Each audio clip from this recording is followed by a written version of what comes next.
A whispered remark changed a girl's life. Make no mistake, there was a difference. She had a war job and mother-in-law trouble, a jitterbug wedding and an itch that started quick.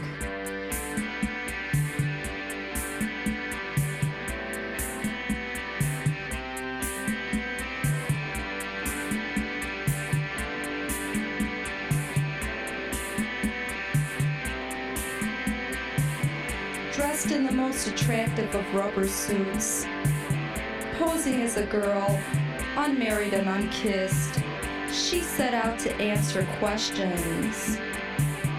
How red is Hollywood and what brings out the beast in men?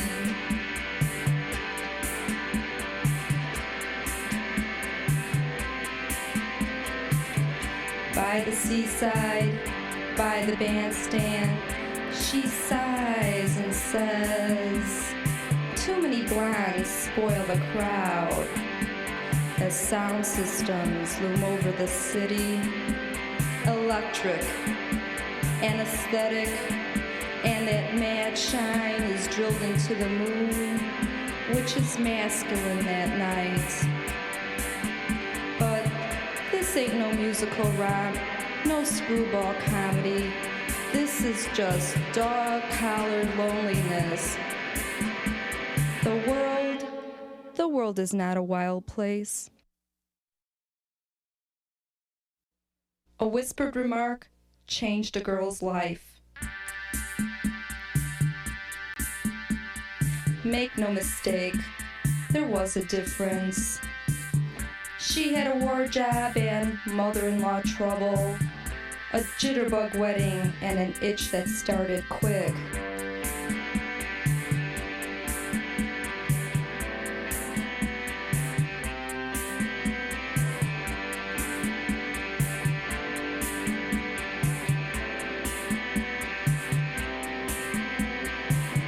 Dressed in the most attractive of rubber suits, posing as a girl, unmarried and unkissed, she set out to answer questions. How red is Hollywood and what brings out the beast in men?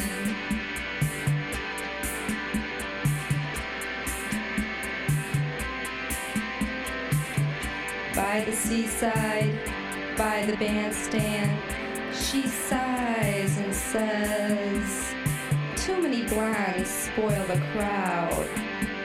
As sound systems loom over the city, electric, anesthetic, and that mad shine is drilled into the moon, which is masculine that night.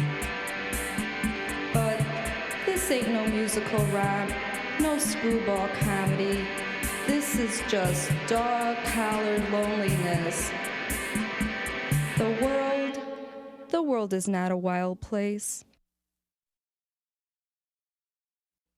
A whispered remark changed a girl's life.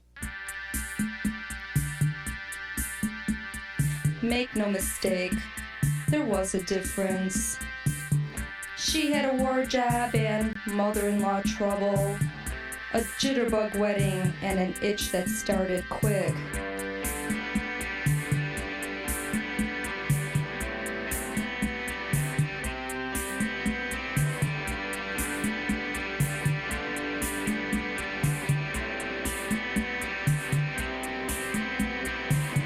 Dressed in the most attractive of rubber suits, posing as a girl, unmarried and unkissed, she set out to answer questions. How red is Hollywood and what brings out the beast in men?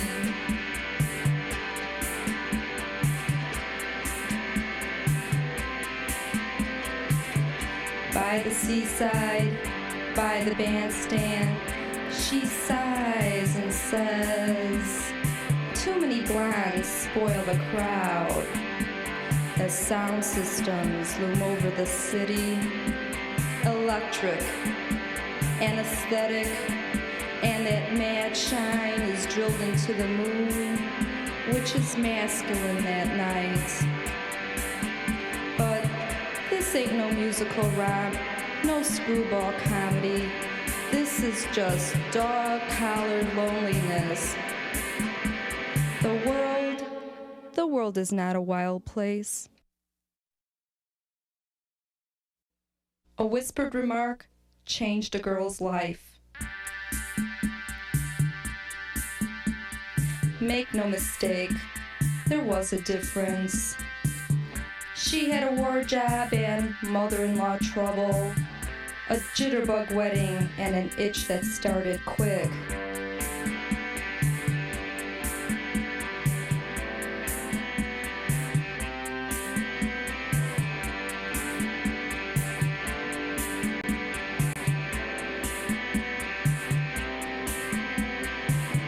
Dressed in the most attractive of rubber suits, posing as a girl, unmarried and unkissed, she set out to answer questions. How red is Hollywood and what brings out the beast in men?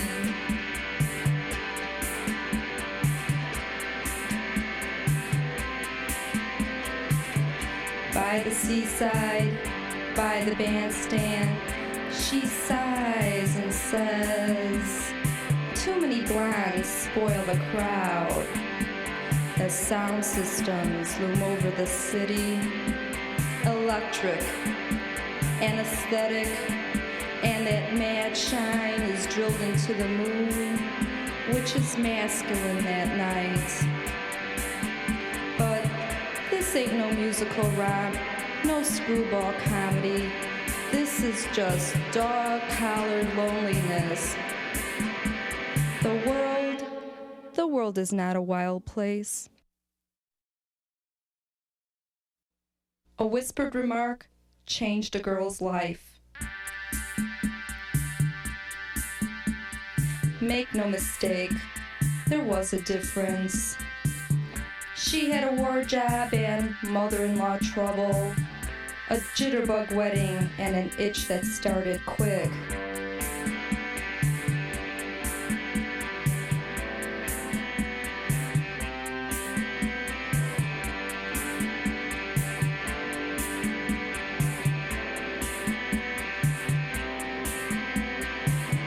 Dressed in the most attractive of rubber suits, posing as a girl, unmarried and unkissed, she set out to answer questions. How red is Hollywood and what brings out the beast in men?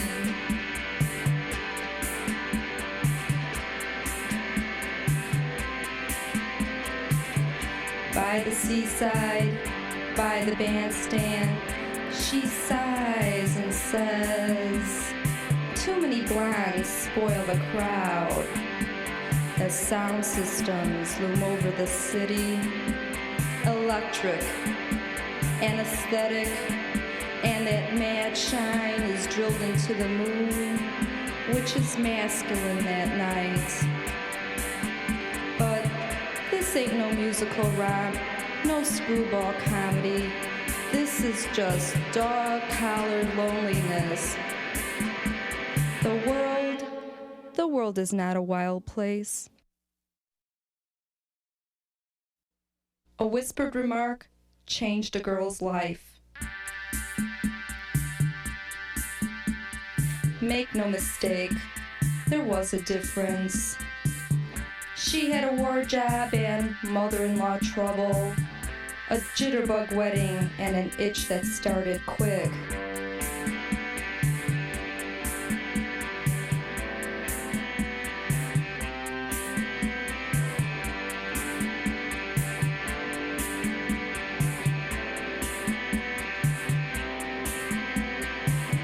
Dressed in the most attractive of rubber suits, posing as a girl, unmarried and unkissed, she set out to answer questions. How red is Hollywood and what brings out the beast in men?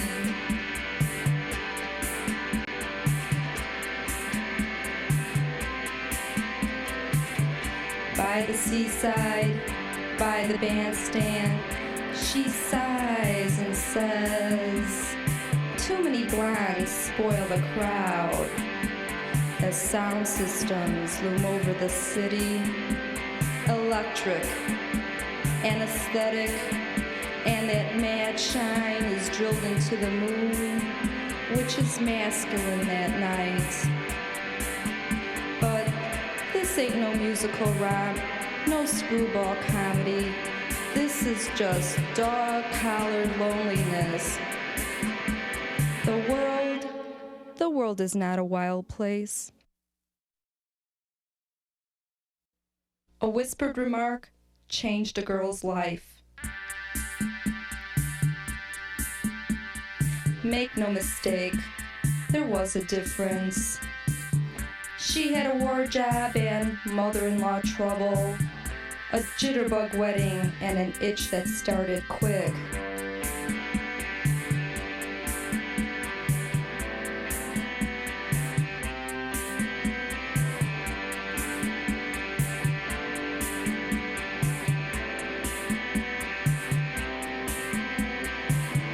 Dressed in the most attractive of rubber suits, posing as a girl, unmarried and unkissed, she set out to answer questions.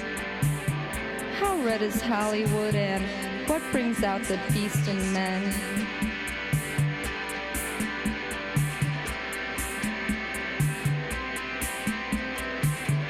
By the seaside, by the bandstand, she sighs and says, too many blondes spoil the crowd.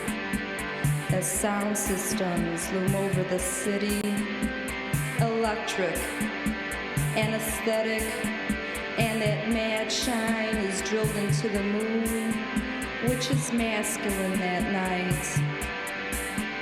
But this ain't no musical romp, no screwball comedy. This is just dog-collared loneliness. The world is not a wild place. A whispered remark changed a girl's life. Make no mistake, there was a difference. She had a war job and mother-in-law trouble, a jitterbug wedding and an itch that started quick.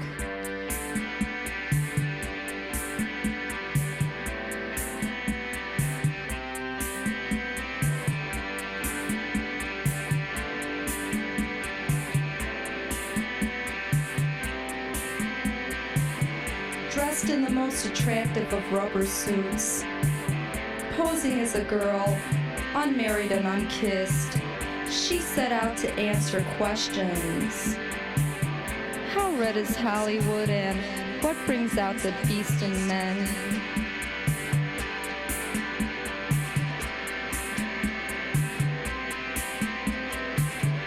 By the seaside, by the bandstand, she sighs and says, too many blondes spoil the crowd.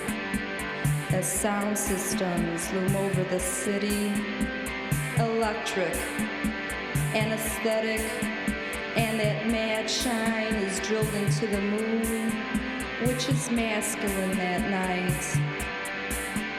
But this ain't no musical romp, no screwball comedy. This is just dog-collared loneliness. The world is not a wild place. A whispered remark changed a girl's life. Make no mistake, there was a difference. She had a war job and mother-in-law trouble, a jitterbug wedding and an itch that started quick.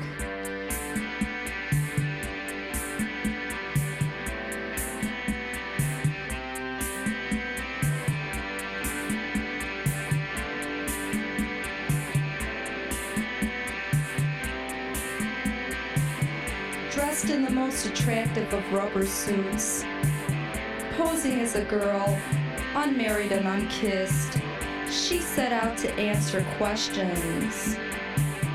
How red is Hollywood and what brings out the beast in men?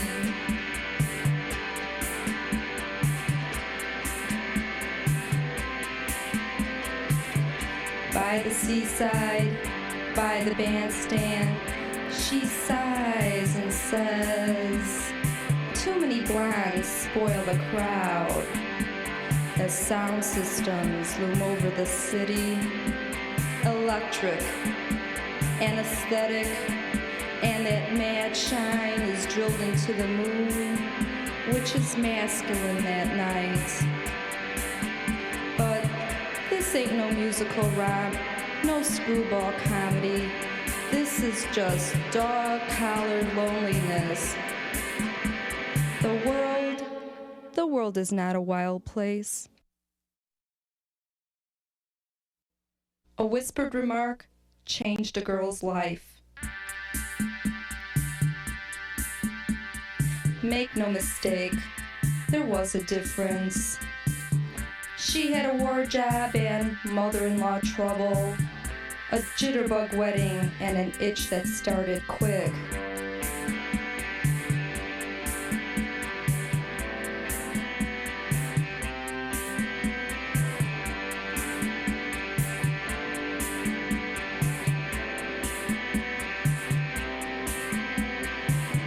Dressed in the most attractive of rubber suits, posing as a girl, unmarried and unkissed, she set out to answer questions. How red is Hollywood and what brings out the beast in men?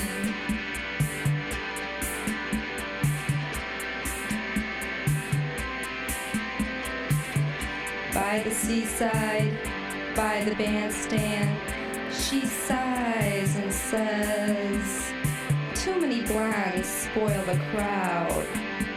As sound systems loom over the city, electric, anesthetic, and that mad shine is drilled into the moon, which is masculine that night. But this ain't no musical rock, no screwball comedy. This is just dog-collared loneliness. The world is not a wild place. A whispered remark changed a girl's life. Make no mistake, there was a difference. She had a war job and mother-in-law trouble, a jitterbug wedding and an itch that started quick.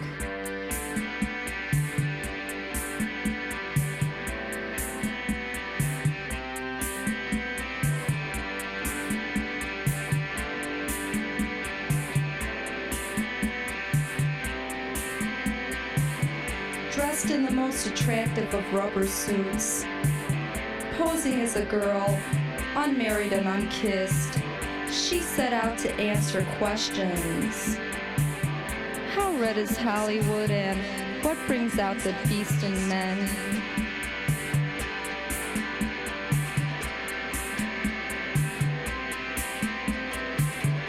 By the seaside, by the bandstand, she sighs and says, too many blondes spoil the crowd. As sound systems loom over the city, electric, anesthetic, and that mad shine is drilled into the moon, which is masculine that night. But this ain't no musical rock, no screwball comedy. This is just dog-collared loneliness. The world is not a wild place.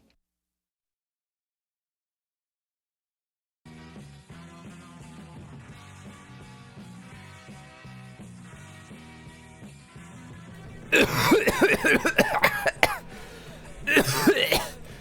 everyone, how's it going? Yeah, today I'm gonna be reading a video game magazine that I used to read, like an old issue. I mean, yeah, you know what I mean. What can I say really? Not much has happened since last stream, but recently my cousin got in touch with me, which rarely happens, and it wasn't anything bad or anything, but she kind of like So she works in like, how do I say it, media production, that sort of thing, and she pointed me towards like a training program for like a special effects technician. Apparently there's like a training program going on later this month.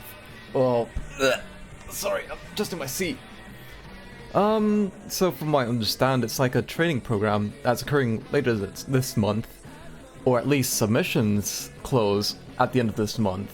And yeah, so basically, if I get accepted for it, I haven't applied for it or anything yet. I only started like writing my answers on the application form.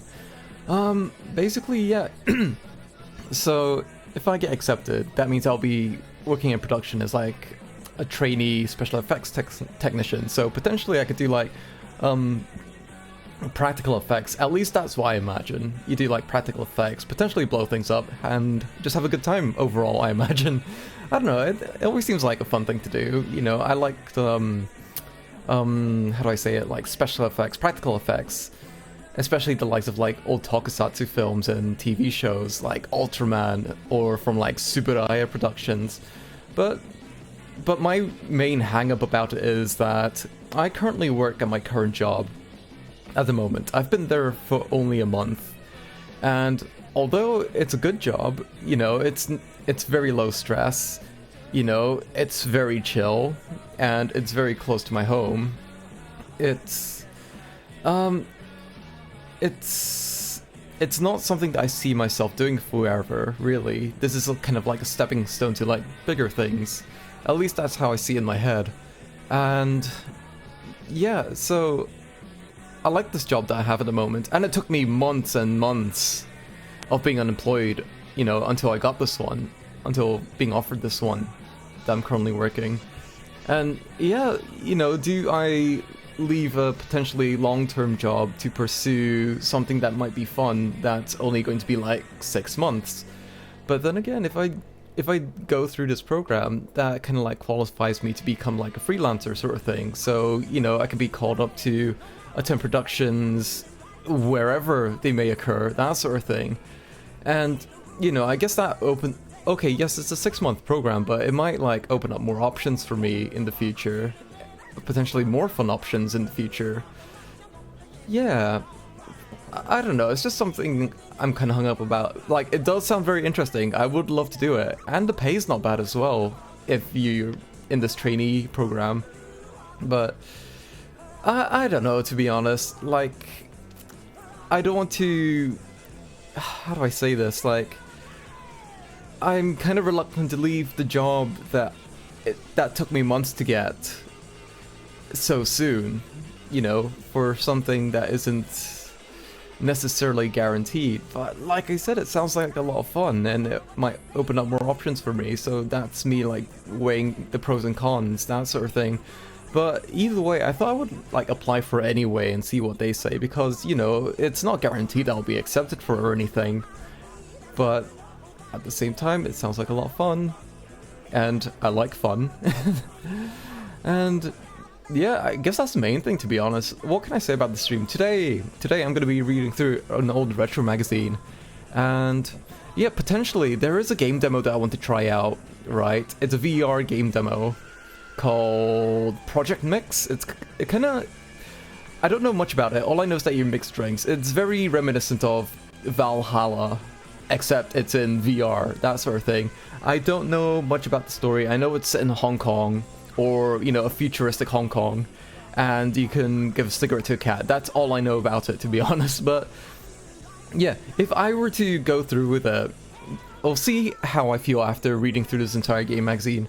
So if I were to go through with it after reading through this magazine, I may either do it as a separate stream, or I could do it in this very stream, which runs the risk of potentially crashing the stream or crashing OBS, because it all comes down to like swapping in and out of Steam VR. It's a technical thing, but it's not a big technical thing. But, you know, if anything happens, that's kind of explanation if it does happen. But either way, now that I have this out the way, oh, I should probably do my due diligence and provide the intro song. So the intro, the waiting screen music was brought to you by Algebra Suicide, a band called Algebra Suicide with a song titled, what is it titled? True Romance at the World's Fair. Yeah, pretty cool. I've only run into them quite recently, and I don't know, I just like that track, to be honest. I don't, you know, I just like it. I think it's a cool track, and I enjoy the guitars on it. It's pretty cool. Yeah, I'd like to make, I want to make music again. It's been a while, but I haven't been, I don't know, I haven't been feeling, how do I say it? I'm not feeling the mojo to very to very obtusely put it, but yeah, I would like to record music at some point. I know I've said this a few times before, but it just didn't work out. I just wasn't in the mood. But either way, here we are. Tips and Tricks Magazine, the #1 video games tips magazine, issue number 66, released in August 2000. This is an issue that I had. One of many issues I had. It is such a good video game magazine. It gives you all the tips and tricks, as they say. You know, no fluff, no social commentary, none of that stuff. Just folk having a good time and just writing about video games. Let's see. So, select game previews. So, at the time, as of August 2000, the following games are, you know, considered up and coming. Dino Crisis 2, Final Fantasy 9. Now that is an absolute banger. This is absolutely my favorite Final Fantasy of all time, to be honest. People like 7, and yeah, I can see why they like 7. I can see why people like 8, or, you know, any other Final Fantasy, but Final Fantasy 9, that captures, like, all the old charms of the earliest installments of Final Fantasy and just brings it to the modern era. At least that's how I understand how they approached it. But yeah, let's see. I'm just checking if I have anything unmuted or anything like that. Right, okay. Driver 2, Mega Man 64. Is that not... That's not Mega Man Legends, is it? We got Chrono Cross, Resident Evil 0. Ooh, what was 0 again? Was that not for the GameCube, and that's based off the first Resident Evil in the mansion and whatnot? Alright, should be interesting. I guess we'll soon find out as we read into this magazine. Chrono Cross, Resident Evil 0, Star Wars Demolition, and we got Metal Gear Solid 2. So the PlayStation 2 only just came out around this time. Incredible Crisis, I've streamed that. That's a fun game. Mario Tennis 64, and more. Right, let's see. Perfect Dark, hidden weapons revealed. Now over 2,700 video game tips. Nice.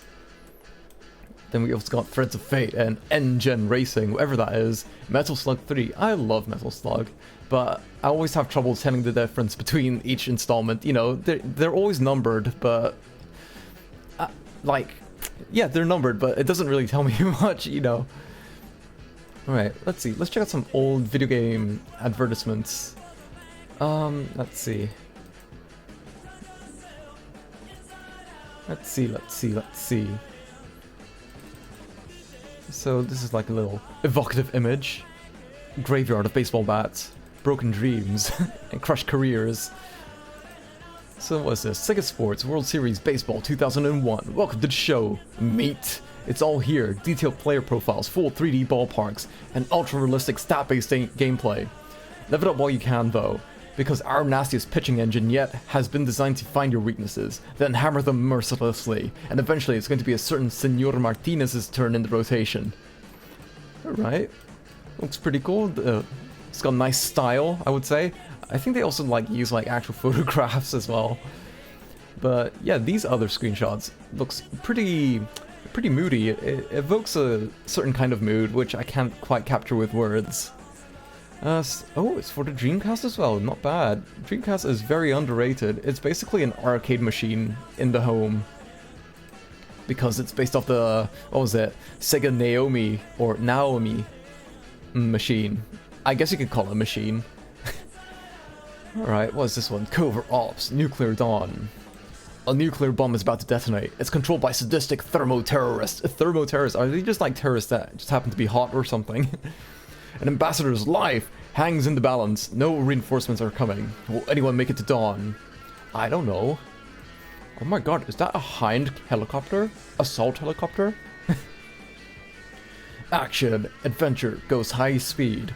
Lose yourself in a heart-pounding 3D thrill ride that stretches across 30 different cities in 12 countries.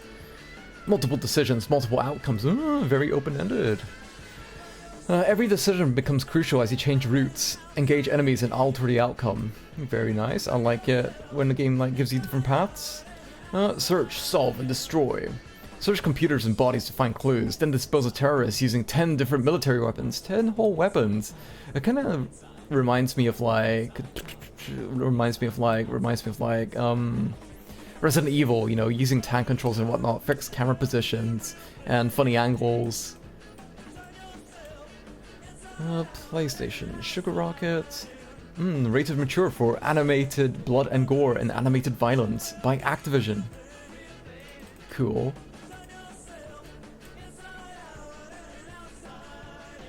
Alright. We appear to be in like Times Square or something. Definitely New York somewhere. The answers are out there. Let's see, what games are advertised? Hold on. We should start from like left to right, I think. What is this? Animated violence. I see. Capture Runway Cat with Repairman's help. I see. If only the answers to solving the mysteries of Wild Arms 2 were this easy to find. Instead, you'll find a monumental challenge to discover the secrets of the lie within the stunning, yet mysterious 3D world. A place where fate lies in the balance of where one fate lies in the balance, where one courageous, determined hero must sacrifice his heart for peace. Can he use the power of all living life forms and save Vilgaia from the evil forces of Odessa? Buy drinks to learn gossip. Oops. How do I do this again? It's like view, book view, I think.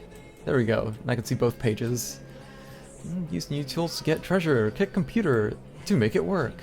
The orb safe before using duplicators. Oh, I guess they're revealing some secrets to the game. Player control camera angles. Choose from 3 characters to start quests. Battle detailed enemies. Solve brain-racking, action-oriented puzzles. Wild Arms 2, what legends are made of. The answers are out there. Let's see.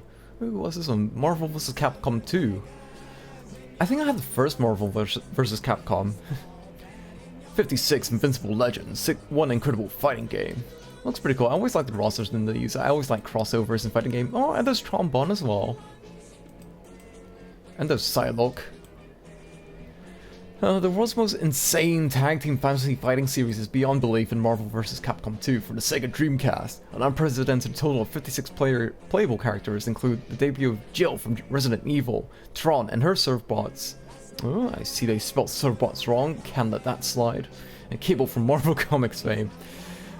Experience arcade perfect fighting with 3-on-3 tag team battles. Unbelievable control and hyper-fast animation. Pick a fight with legendary Capcom characters and superheroes from the Marvel Universe and prepare to be amazed. Rated teen for animated violence, animated blood, and suggestive themes. Ooh. From Capcom for the Sega Dreamcast and in collaboration with Marvel. Alright, we got Rouge. I like how Capcom renditions or, you know, portrays these characters.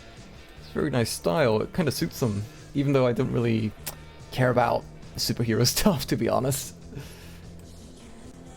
Pretty cool. I don't know. Did I have the first or the second one? Either way, it was a pretty good game from what I remember, but my cousin always kicked my ass at it. That's fucking Hercules from the TV series. I wasn't a big fan of it. It was on TV all the time, but you know, because it was live action, I wasn't that interested in it. Just in case you couldn't tell what was inside this issue by looking at the cover, we've organized the contents into this handy reference table. Oh, thank you very much. That's very thoughtful of you. Power up, reader's tips, tips and tricks, select games, highest scores, hint hotlines, hardcore, tournament report, Pokemon report, Japan report, and the cool zone. So let's see, in this issue we've got strategies for Perfect Dark. Marvel vs. Capcom 2 Part 1. Oh, I guess they're gonna continue in another issue, perhaps. Threads of Fate, pretty cool game, done by Squaresoft before they merged with Enix and things kind of went downhill from there, I think. That's how I see it, at least. Engine Racing, Metal Slug 3. Oh, that's for the Neo Geo. Hercules, The Legendary Journeys. We've got codes, of course. Galaga. I'm just...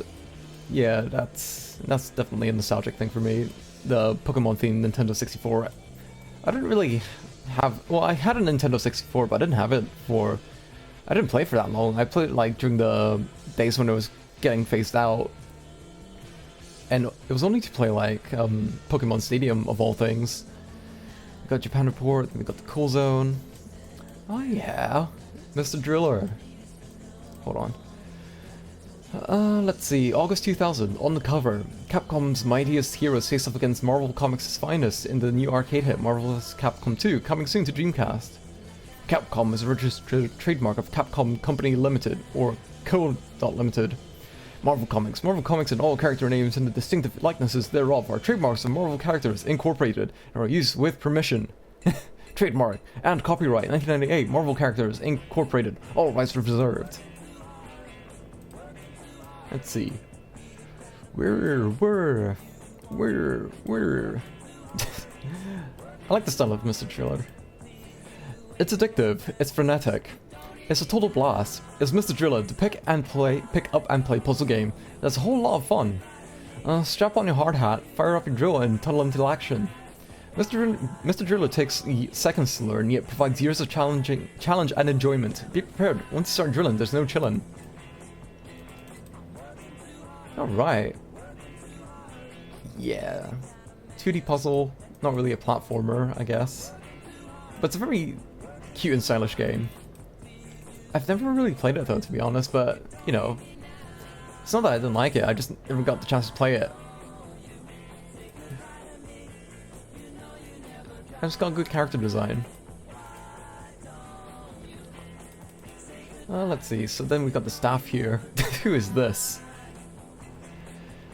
Tips and Tricks Editor-in-Chief, Chris Bennick, would like to congratulate Nintendo on the recent sale of its 100 millionth Game Boy system.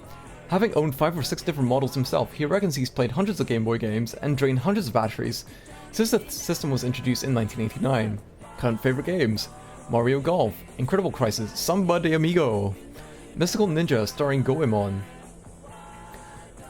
Senior editor Anatole Brown has been racking his brain, but he just can't remember the name of the scrolling shoot-'em-up game that he and his friends were obsessed with while growing up in Japan. He remembers a triangular Zevia-style ship, and he thinks it was a PC Engine game, but the rest is a blank. Reader suggestions are welcome. Current favorite games: Miss Pac-Man, Maze Madness, Marvel vs. Capcom 2, Dino Crisis 2, and Incredible Crisis. SNK's recent withdrawal of its Neo Geo Pocket Color system from the American and European markets was enough to send associate editor Jason Wilson out on a whirlwind shopping spree, during which he acquired the entire NGPC library in a single weekend. He won't be able to afford a square meal for a couple of weeks. Current favorite games: Donkey Kong, Metal Gear Solid, Super Street Fighter 2 Turbo, and Tony Hawk's Pro Skater 2. Associate editor Ada Shirinian is fed up with the increasing cost of automobile insurance, registration, fuel and maintenance. He's thinking about buying a bicycle and thumbing his nose at the crooks, racketeers and shysters who have leached all of his hard-earned money and left him with nothing but polluted skies. Current favorite games: Chrono Cross, Dance Dance Revolution, Shutoko Battle 2, Incredible Crisis. Art director Lisa Beatty grew up watching The Electric Company on PBS, so she's been pleased to see reruns of this classic 70s educational program showing up on cable recently. She got misty-eyed at the sight of Spider-Man, Letterman, or Morgan Easy Reader Freeman, but not Fargo North Decoder, whom she describes as a dork. I don't know what that's referring to. Current favorite games: Samba de Amigo, The House of the Dead 2, X-Men, Mutant Academy.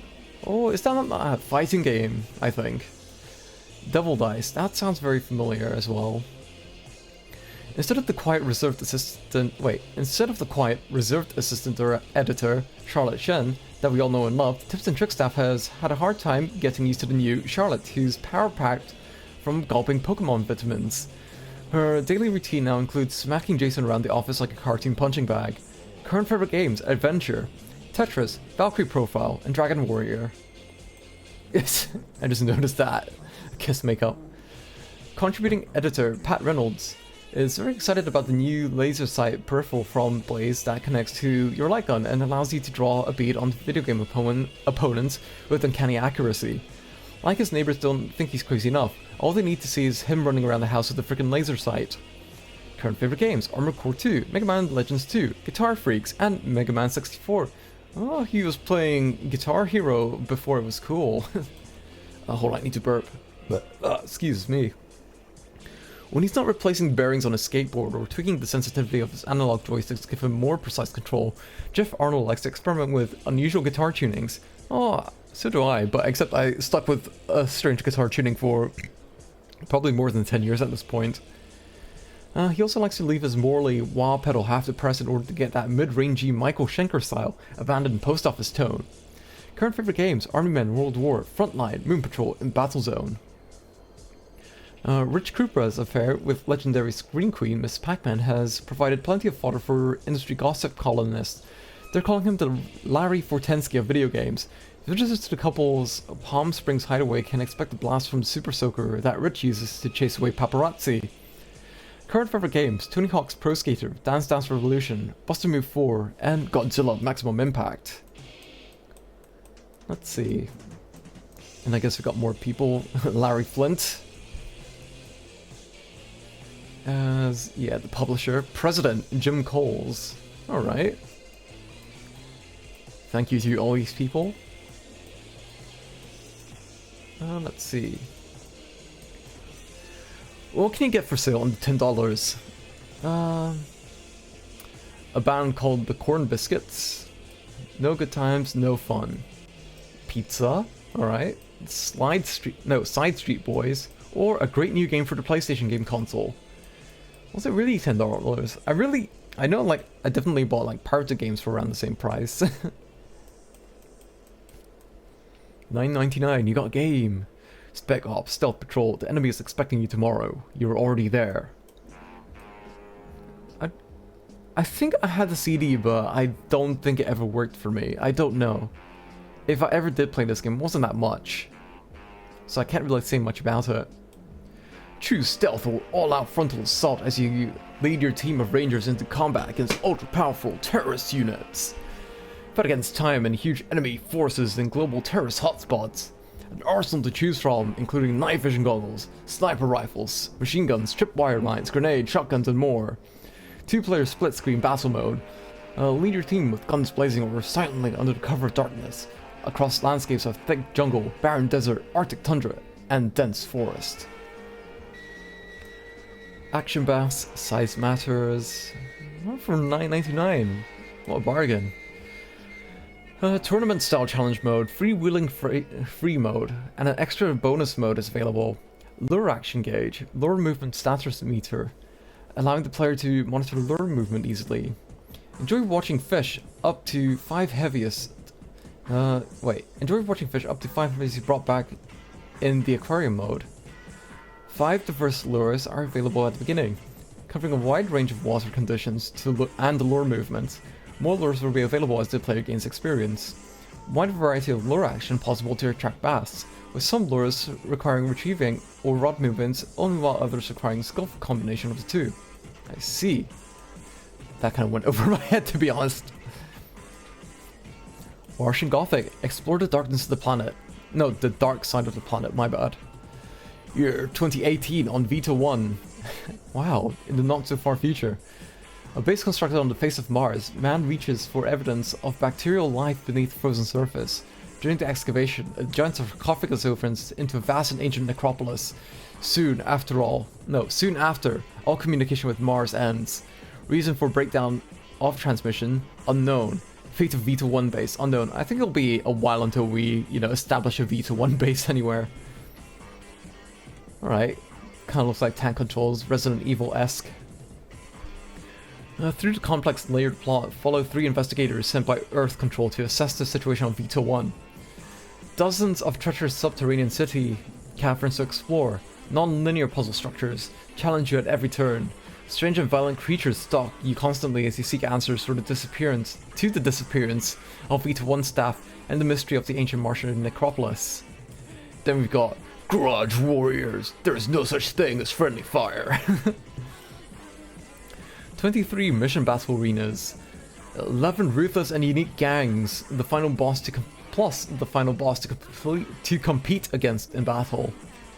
Each level is loaded with secret areas, hidden power-ups, and dozens of non-gang opponents, like attack droids and robotic gun turrets, head-to-head 2-player split-screen combat. Dozens of power-ups including invulnerability, invisibility, double damage, and guided missile jammers, nitro boosts, an arsenal of destructive weaponry including shield-draining bombs, energy mega bolts, corrosive gas bombs, that one sounds pretty badass, and mini thermonuclear warheads. Alright. All PlayStation games, it seems. Yeah. Weirdest tips? Got any really tough questions that no one can answer? Found a secret that only you know about? Drop us a line at Tips and Tricks, 8484 Wilshire Boulevard, Suite 900, Beverly Hills, California, 90211. We'll choose the letters with the most interesting comments and questions to print here each month. What's wrong with being sexy? Hold on. Huh.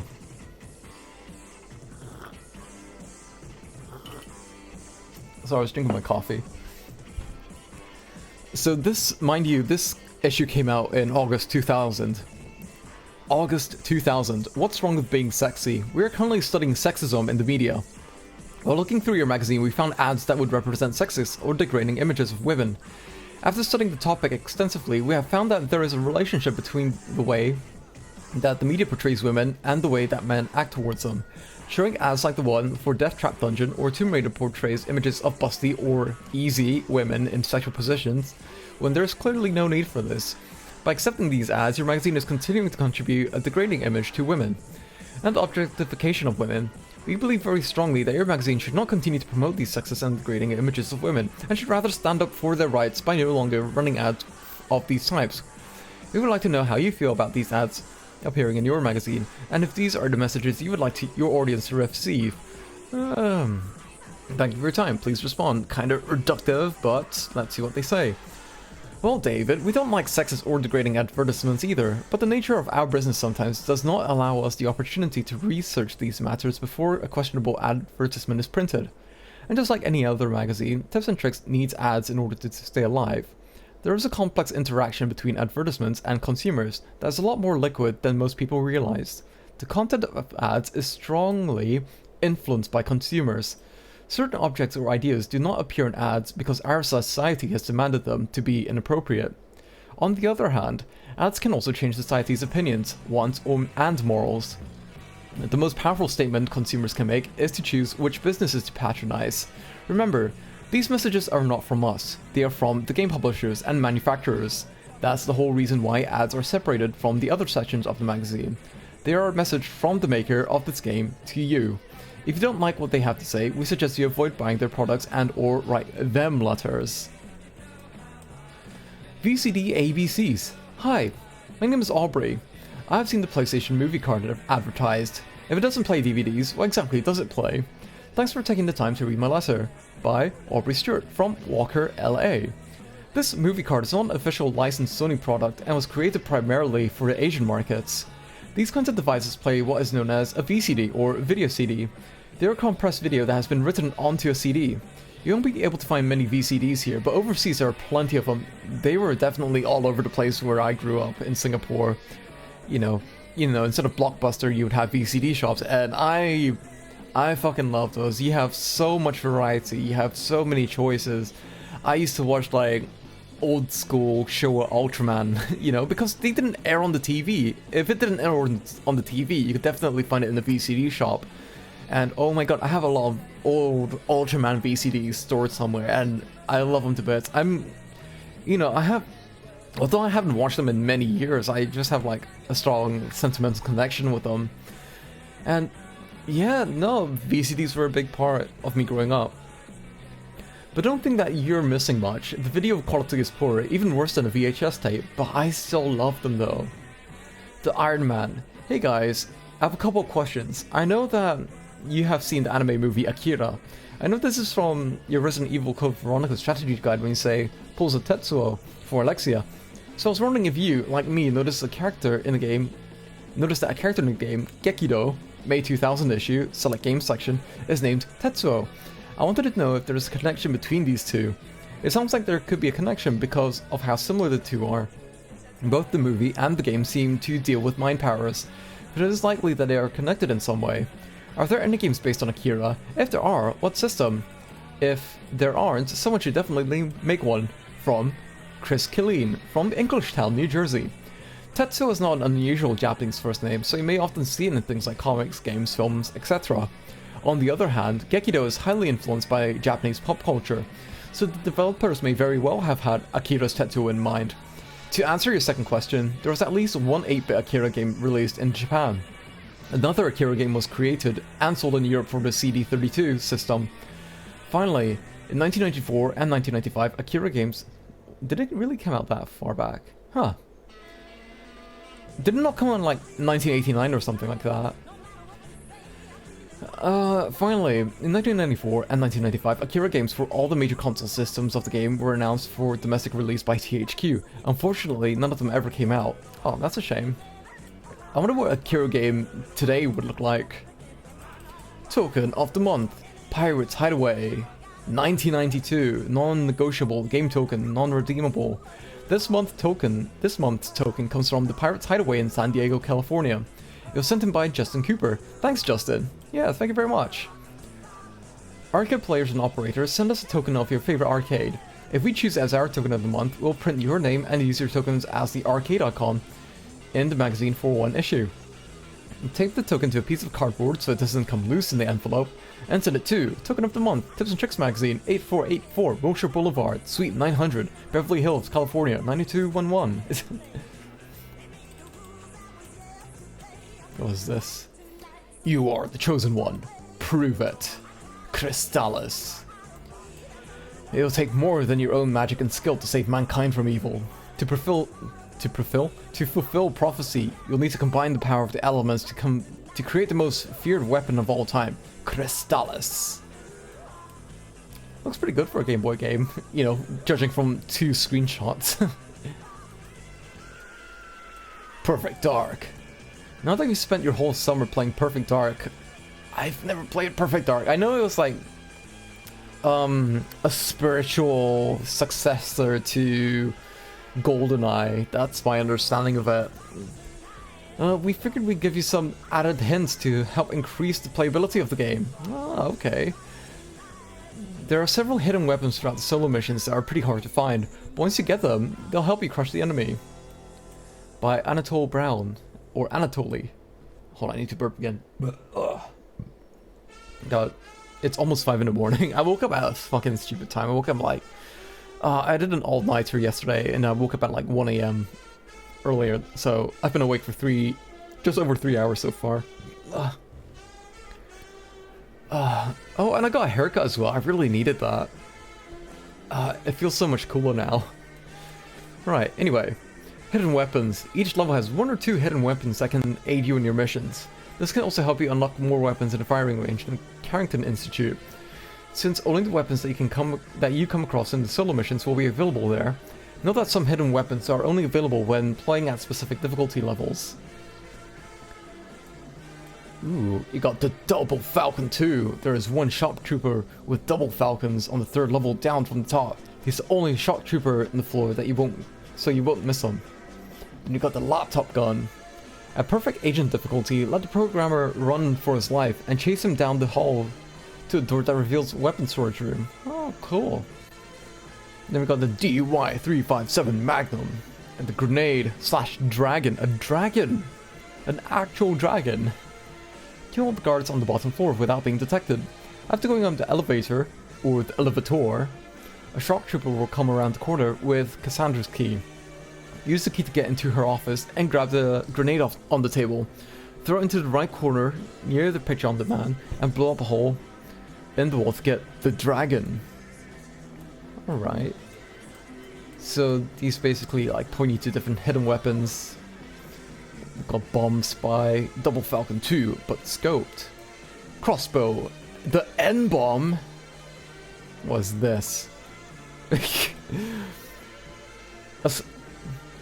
At special or perfect agent difficulty only, if you place a remote mine on the top door of the stairwell in the Chicago stealth level, you'll find the N-bombs by the top exit area of the G5 building.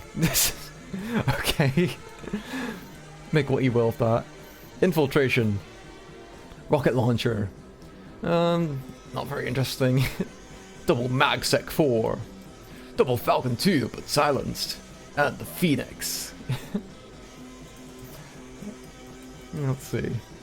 Double Falcon 2 scope, remote mines, proximity mines, double DY-357 Magnum. You can defeat all 3 NSA guards. The last guard by the security system, and the programmer will have 2 Magnums. It's always the NSA. Double Cyclone?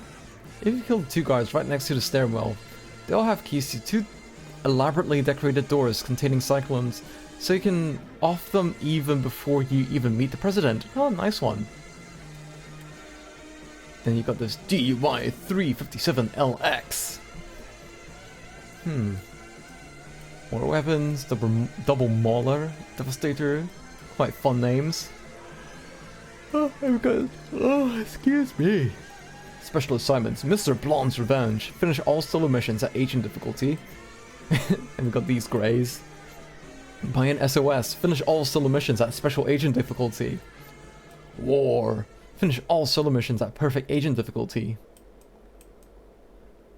Perfect Dark. Finish all solo missions on perfect agent difficulty. This mode is basically the same as perfect agent missions, but allows you to adjust the enemy's health, damage, and accuracy. Oh, pretty cool. And the Duel. Find all the weapons in the solo missions and get at least a bronze star on each weapon in the firing range. Cool. That's what the main character looks like, I believe.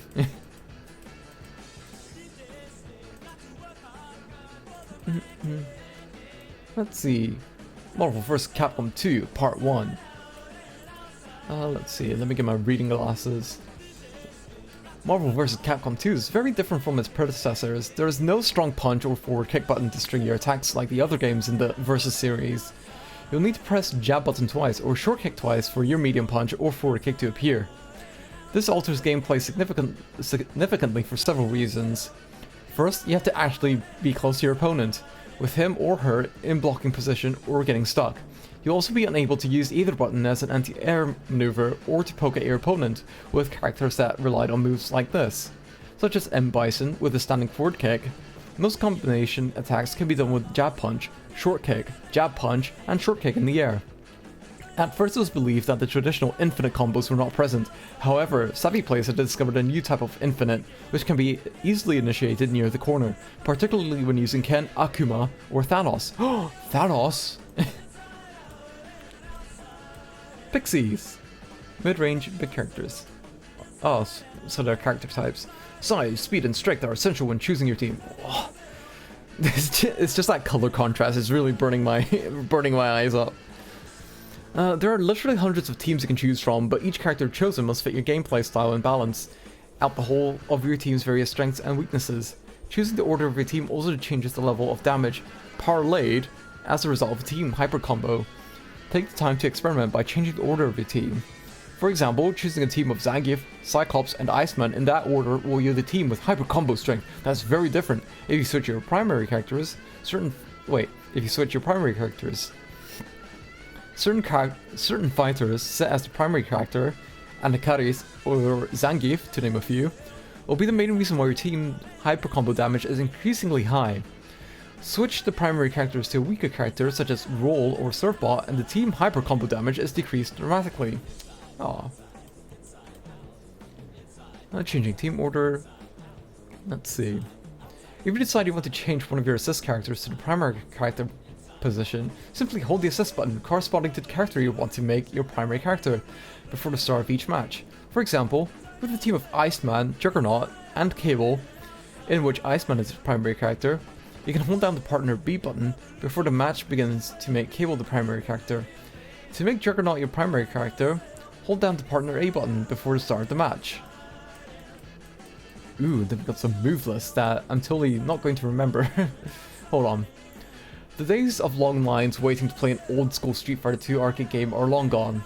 Most of those guys are either in college, married, or writing for various video game magazines across the country. Yeah, yearning for the days of old, kind of like me. Well, not really. Marvel vs. Capcom 2, while nowhere near as high in the skill department as the oldest Street Fighter game, will thrive in arcades with the largest list of characters ever in a fighting game. By the time you read this, all 56 characters should be selectable at your local arcade, which probably has at least 2 or 3 Marvel vs. Capcom 2 machines by now. You can pick up your jaw now. This is part 1 of a 2-part strategy in this issue.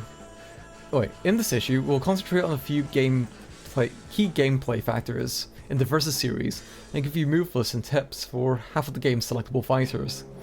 Each character will have all launchers described, i.e. the buttons you will need to press in order to begin the extremely important Aerial Rave combination attack.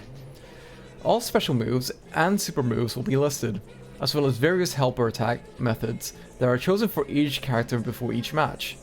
The key to being a good Marvel vs. Capcom 2 player is not to get hit by anything that can lead to a combo, knowing your team's effective strengths and weaknesses, and reading this magazine. Important note, this strategy is useful for both the arcade and upcoming Sega Dreamcast versions. The subtle differences of each will be explained in detail in certain portions of this guide. You got taunt by pressing start and light kick. High block, low block, air block, guard advance, dashing, retreating, super jump, escape throws, variable attack, variable assist, variable counter, variable combination attack, snap back! Let's see, what characters we have. The thing I like about this is that, you know, you got all the characters and, you know, it's nice to see all the variety you can get. Cable's a top tier character, maybe the second or third best character in the game behind Strider and Storm. His keep away tactics are uncanny. Team Cable with a quicker, more agile character such as Psylocke or Strider to create an imposing duo of primaries. Iceman. Iceman's special moves may be somewhat limited, but his Ice Beam is quick and damaging, and his Arctic Attack super move is easily connected from almost any aerial rave attack. He can also block most attacks from other characters without taking any damage whatsoever. Gambit is weaker than he was in Marvel vs. Capcom, and far less powerful than he was in X-Men vs. Street Fighter. His foot speed is slower, and his launch to connect to an aerial rave combo must be timed impeccably, especially with larger characters, because they will drop suddenly. Blackheart. Blackheart has become slightly easier to control since his debut in Marvel vs. Superheroes. His strength has also been toned down, but he still ranks in the top tier with Juggernaut. Oh, the fucking Juggernaut, bitch! Sentinel, etc. Blackheart's dash is slow. Your best strategy would be to run like a madman, shelling out low and high Dark Thunders whenever you can. They've got Ruby Heart. I need to rest my eyes for a second. Ruby combines the agility of John Talbane from Darkstalkers with Psylocke. It will hurt you in many ways if you are not familiar with her attacks. That alone is the sole reason why she is one of the top 10 characters in Marvel vs. Capcom 2. What is this? Teddy bear, I mean. Zangief. Try Zangief's Infinite in the corner. Try Zangief's Infinite in corner, working only on mid-sized, larger type characters. Standing roundhouse kick, hits twice, lariat standing jab, punch, lariat. Repeat standing jab, punch, lariat maneuver while walking forward the entire time and executing the lariat. Akuma. Akuma can cancel his Tenmago Zankyu move from a normal ground Tatsumaki Zankyu Kyaku.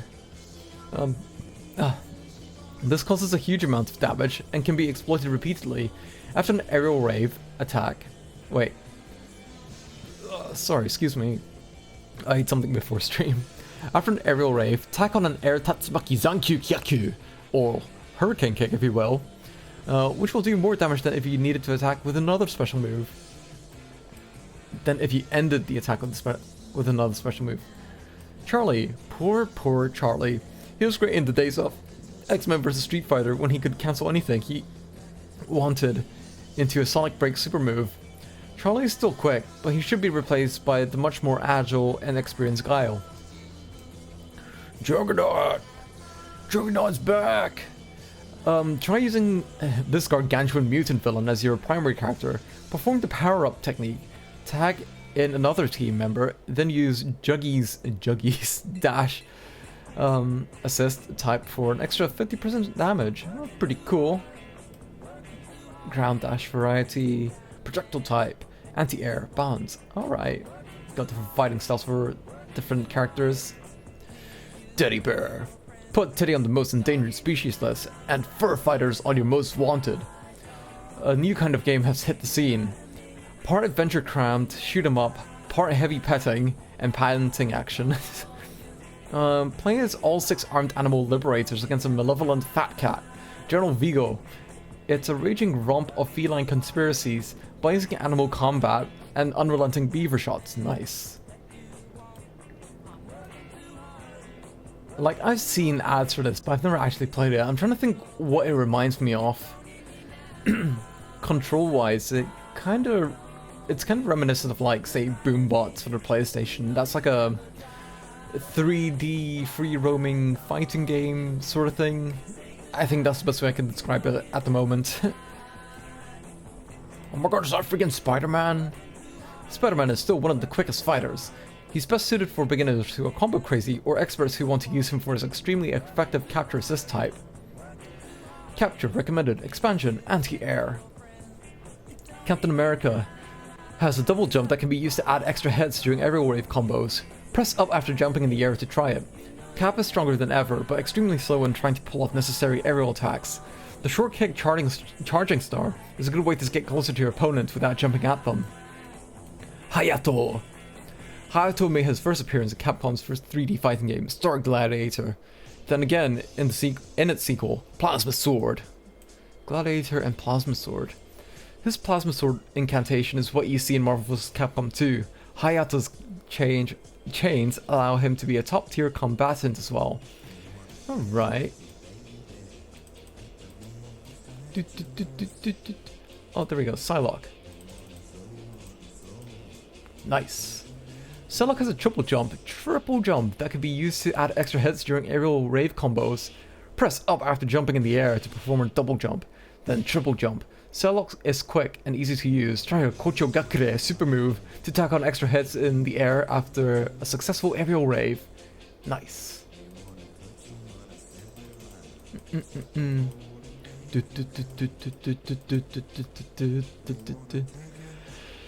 Chun-Li has a triple jump that can add extra hits during aerial rave combos. Press up after jumping in the air to perform a double jump, then triple jump. She's fast, but that doesn't mean squat if you only have one move that can cancel into super moves. Omega Red. Omega Red's carbonadium coils have retraction methods that are moves within moves, which can easily confuse novice players. His safest and strongest move is his Omega Destroyer, which can reach opponents no matter where they are on the screen. Right. Throw, anti-air, ground. Jill. Jill is great for beginners. Everything cancels into anything. Literally. But she's not in the same league as Cable, Strider, or Doctor Doom. A fiery dash is very capable against almost anyone. Combine it with a few zombie helpers and a super fiery dash added on after an aerial rave for a balanced offensive attacking method. Heal, dash, and projectile. Venom is a faster character that can still be useful after Capcom toned him down considerably. Remember the madness that was known as Standing Fierce Punch. Use his Venom Fang whenever possible, especially at the end of an aerial rave for a decent amount of damage. Cammy has a double jump that can add extra hits during aerial rave combos. Press up after jumping in the air to try it. Not only is Cammy's dash assist type nearly invincible, she can combo a Killer Bee assault after the same cannon drill maneuver after an aerial rave. I see. Arcade strategy. I see. BB Hood. I always see her in like Darkstalkers games, but I never played them. BB Hood has a double jump that can add extra hits during aerial rave combos. Press up after jumping in the air to try it. Baby Bonnie Hood may be small, but her array of special moves and deadly arsenal of weapons make her a formidable foe. Combine her low and high missiles with her cheer and fire technique for ultimate ground dominance. Anti-air, variety. Colossus. Colossus is still an unstoppable force with super armor and power tackles. If an opponent tries to attempt a chain combo, one power tackle will thwart that attempt very easily. Cyclops has a double jump that can add extra hits during aerial rave combos. Press up after jumping in the air to try it. Cyclops' beams have been slowed down over the years. However, you can't count out a beam character. Optic blasts are still extremely effective. They cannot be taken lightly. And the Hulk. Hulk contains the strength advantage he has enjoyed from the previous Street Fighter games, but his Gamma Charge is much weaker and his standing roundhouse kick, as a normal move, does not withstand incoming attacks as well as it used to. Ken is one of those characters that you love to hate if you have always had an ongoing feud with him for years and years. Alas, Ken is very effective in this game with his crazy air hurricane kicks and quick lightning fast aerial attacks.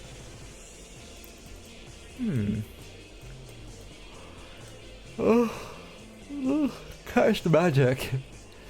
Nah, never got this game. Didn't really interest me. Walt Disney World Quest Magical Racing Tour. By land, by sea, by air, with the help of Chip, Dale, Jiminy Cricket and others, find the pieces of fireworks machines and catch the magic of the Walt Disney World. Theme parks and water parks. 13 tracks including Space Mountain, Haunted Mansion, and Rock and Roll Roller Coaster. 13 racers including 10 all-new Disney characters, like never seen before. Single multiplayer action featuring split screen racing. Oh, very nice. Frog spells, teacup mines, flying acorns, and more. Secret characters, special shortcuts, and hidden tracks. But who is it made by?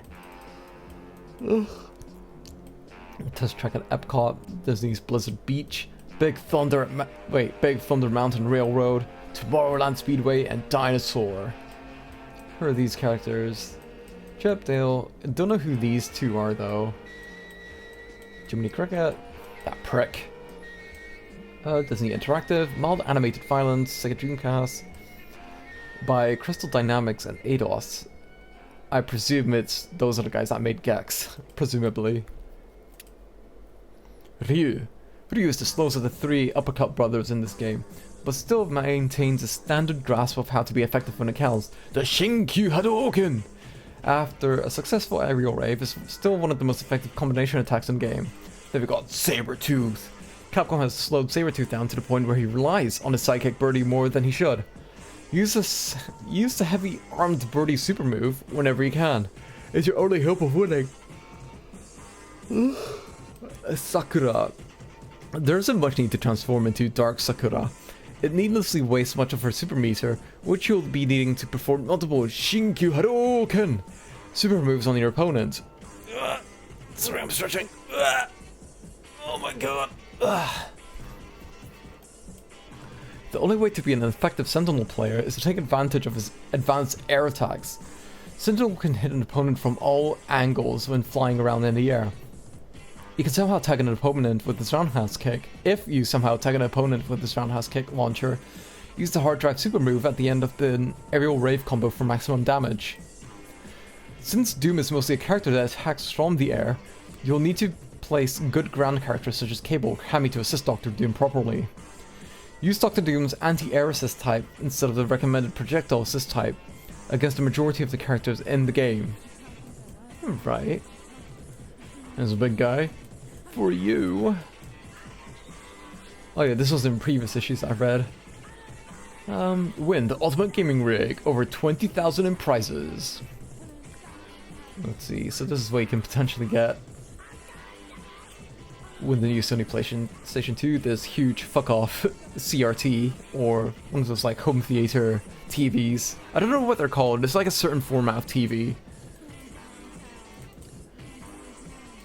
I think it's like a projector TV, I think. I could be wrong.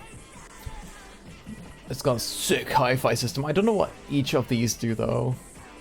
I know something like EQs, one of them is like CD player, but everything else kind of goes over my head. Dreamcast 64, PC. It looks like a certain kind of PC though. I wonder. PlayStation. Got those fight pads, whatever they're called. You have the power. In this contest, you don't rely on the luck of the draw. You determine if you win or not. You win by outscoring others in a game of skill. Can you solve the puzzle below? It looks simple, but it's only the start. Each of 5 more puzzles will get harder, but this time it's all up to you. Stay to the end with the highest score and the gear is yours, with whatever options you want. Do you have what it takes? Then play to win. Oh yeah, got pinch, all that.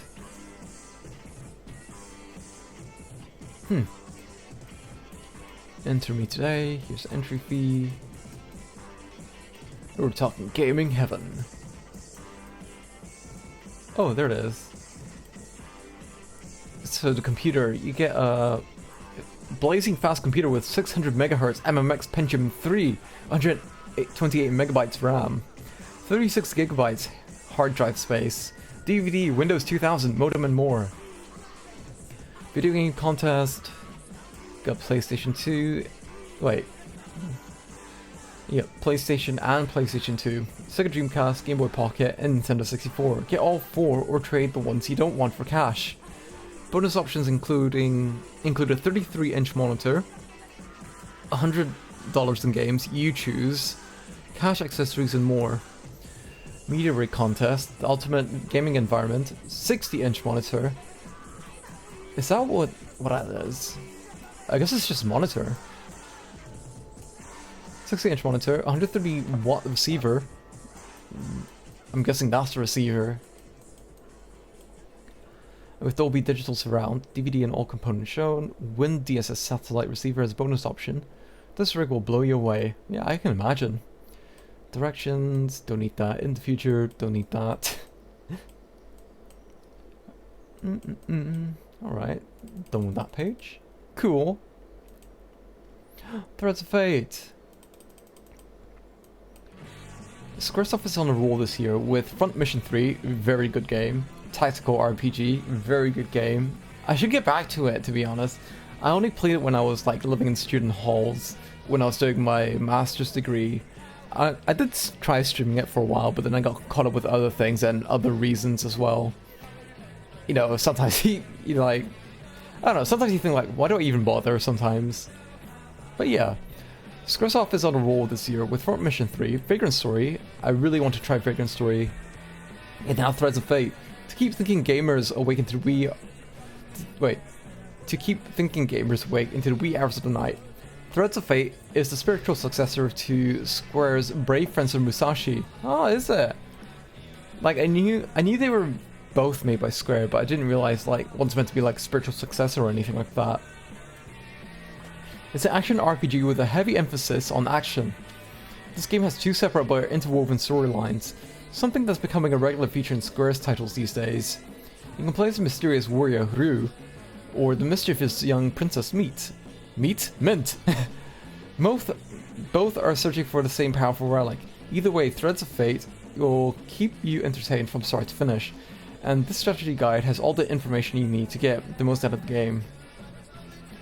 Basic gameplay. Like most RPGs, your character has both hit points and magic points. Hit points drop as damage is taken, and as they fall to 0, your character faints. In Threads of Fate, you'll be able to recover lost HP by picking up items dropped by defeated enemies. In the event that your HP drops to 0, you can continue the game by using coins, which are fairly commonplace. MP are used to cast spells by Mint or Shapeshift by Rue. Magic points can be refilled during battle by picking up items dropped by enemies, or by simply attacking enemies with your character's physical weapon. Rue has the ability to transform into different creatures. At the start of the game, he can utilize this ability, but as new monsters are encountered and defeated, he'll be able to assume their forms. Mint is a magic user who starts the game with a few spells ready to use. New spells are learned throughout the adventure. Money matters. In Threads of Fate, money is not as important as in other RPGs. There are a few ways to make money and a few ways to spend it. To earn money, simply sell the creatures that you defeated at the shop in Corona. You can also sell certain other rare items to the shopkeeper and to some of the townsfolk. Later in the game, you'll be able to challenge Rod to a battle, for a small fee of course. But if you beat him, you'll be repaid tenfold.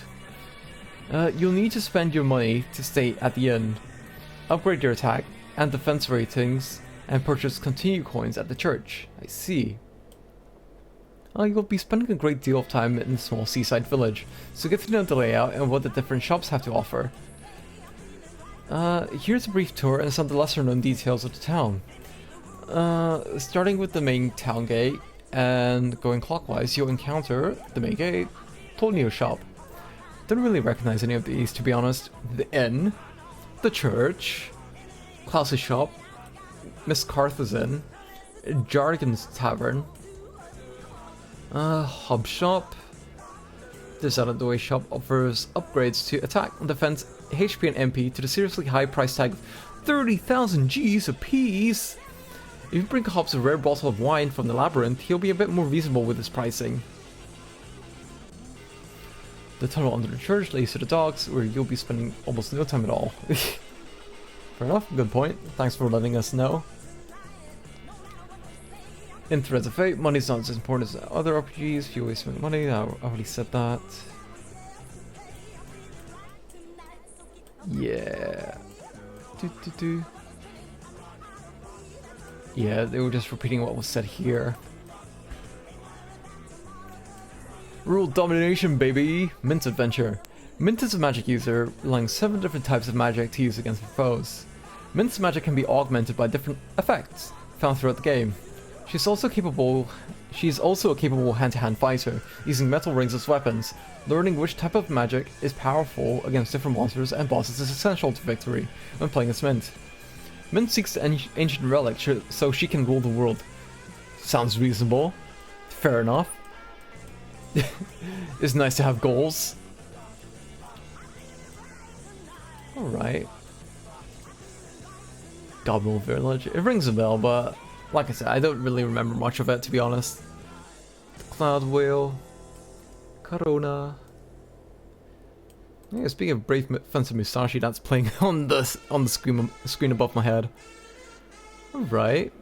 Pretty decent game, if I do say so myself.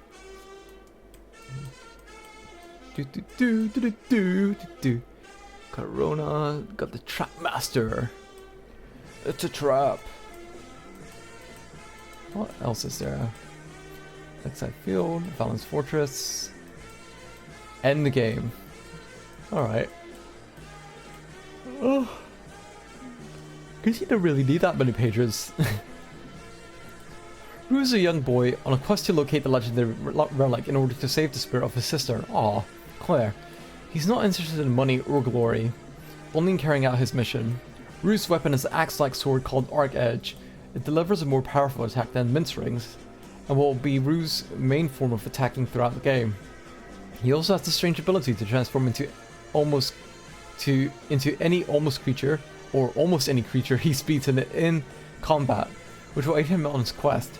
The catch, though, is that Rue can only have a repertoire of 4 monsters at any given time. If he collects a 5th monster coin by defeating a new monster, the oldest monster in his arsenal vanishes. If he needs that monster powers, he'll simply have to go and catch another one. Note, some areas of both Mint and Rue's adventure are exactly the same. Fair enough. Underground ruins, okay.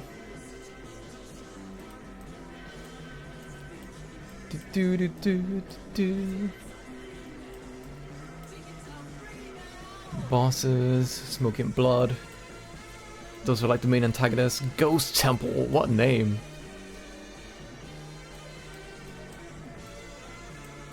Oh, excuse me.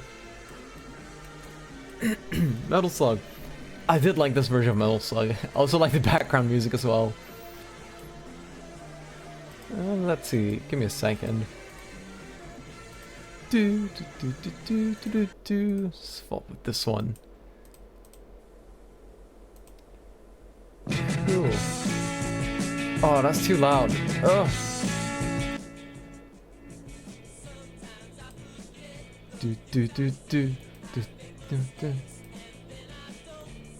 Play it cool this summer.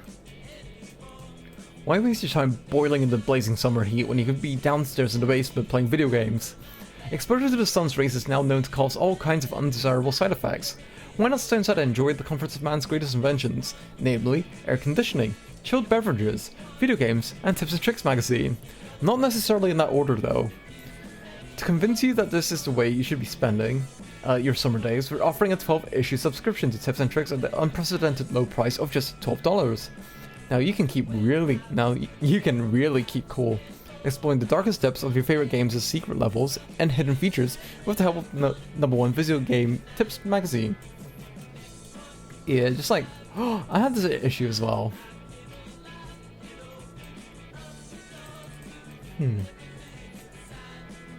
So this would be July 2000. Banjo-Tooie, Crash Bash, Breath of Fire 4, Marvel's Capcom 2, The World Is Not Enough, Power Stone 2, very good game. Fear Effects, Retro Helix, Aspire 3, Gear the Dragon, Power Rangers, Lightspeed Rescue, I had that as well. Army Man World War, I had that. Excitebike and Street Fighter 6 from what I can tell. The Legend of Zelda, Majora's Mask.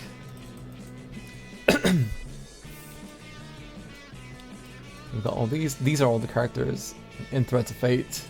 Hold on, let me go to this page first. Atelier. Yeah. The antagonist. Can't remember the rest of these. That's another antagonist. I think they're all antagonists, to be honest. But yeah, I like the design, so very cool look. Tips and tricks and items of great import. Do they mean importance though? In the underground ruins, when you reach the room with that 3 ice blocks, I was stuck there. I was stuck at that exact same place. You won't have enough MP. This is holy shit. This is exactly describing the place I got stuck at and stopped playing. You won't have enough MP to melt them all. You only need to melt the first one to get the stone. But if you stick around the area, fighting the king ant nearby over and over again, use magic as mint, Gudon as Ru, to build your MP up to 100. You'll be able to melt all 3 ice blocks and get the rare wine as both characters and the super for mint. This is a great boon so early in the game. Take the wine to Hobbs and watch his prices drop. This was the exact same situation I encountered many years ago. This was long before I started streaming or anything like that. I must have been like, shit, maybe like 15 years ago, when I was like feeling nostalgic and I just downloaded all these like old PlayStation games to play on emulator. Holy shit! I thought I was just bad at the game. So that's pretty cool. Only Mint gets an item from the body of the Skull Beast at the bottom of the spiral staircase. Every return later, you find the power effect. Ru can go back to search the body, but he'll find nothing. Skull Beast. Challenge Rod to fight at different points in the game, and you'll see his crazy assortment of weaponry. Return to see Wyleth and Mint near the end of the game, and you'll get Hyper Magic Effect. The monsters you fight in Mel's minigames are worth loads of gold. Play the game over and over again. Wait. Play the games over and over again, and you earn lots of money. Alright, so that's in the minigame. Visit Rod at night before returning to your room at Miss Cartha's, and he'll tell you a story about his past. After you beat the game with both Mint and Ru, you'll be able to play through it again with more powerful characters and a harder difficulty. What do you do with the legendary items you find throughout the game? If you look at them in the inventory screen, you'll see that the legendary sword, legendary shield, and legendary helmet are in fact nothing but a knife, a frying pan, and a pot. Apparently you can take them to the owner of the tavern, and he will use certain monsters to cook up special stat raising dishes for you. But I could never get this to work in the version I played. You can also sell these items at the shop for 500 grams a piece, 500 Gs a piece, or gold, whatever. All of the stones found throughout the game, Night, Dream, Star, etc., can and should be sold off at the shops for large amounts of money. They serve no other purpose in the game. Fair enough. Let's see.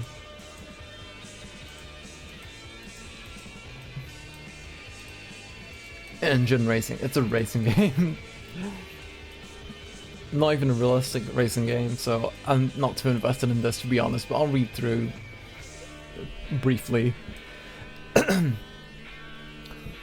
The 6 members of Curly Monsters are arguably among the most talented developers in Europe. Although they have worked on many awesome games in the past, Engine Racing is the first game developed together as a group.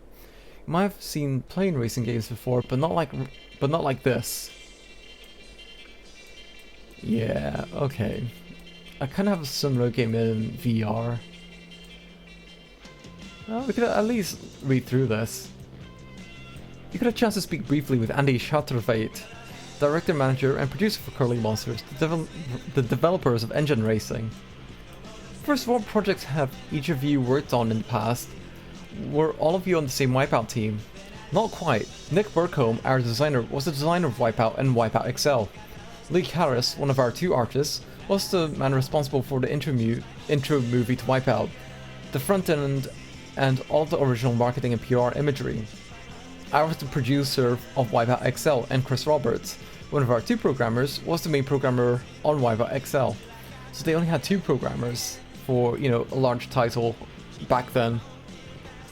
Were any of you involved with Wipeout 3? What was your opinion of that game compared to Wipeout XL? We'd all left Psygnosis by the time Wipeout 3 started. We've only played the demo version, but like everyone else, we were a little disappointed that they didn't do more with it. It's very polished, but you need to do more for version 3. Really. I hope they really do more with Wipeout Fusion, but the movies that they showed at the Electronic Entertainment Expo were pretty much back to the spirit of the first one. So I guess we'll just have to wait and see if it's just the same thing again or not. What did the name Curly Monsters come from? As usual, from a conversation in a bar. On old maps, they used to draw curly sea monsters in the areas they hadn't explored yet. The name represented our leap into the uncharted territories of game development. Oh, fair enough.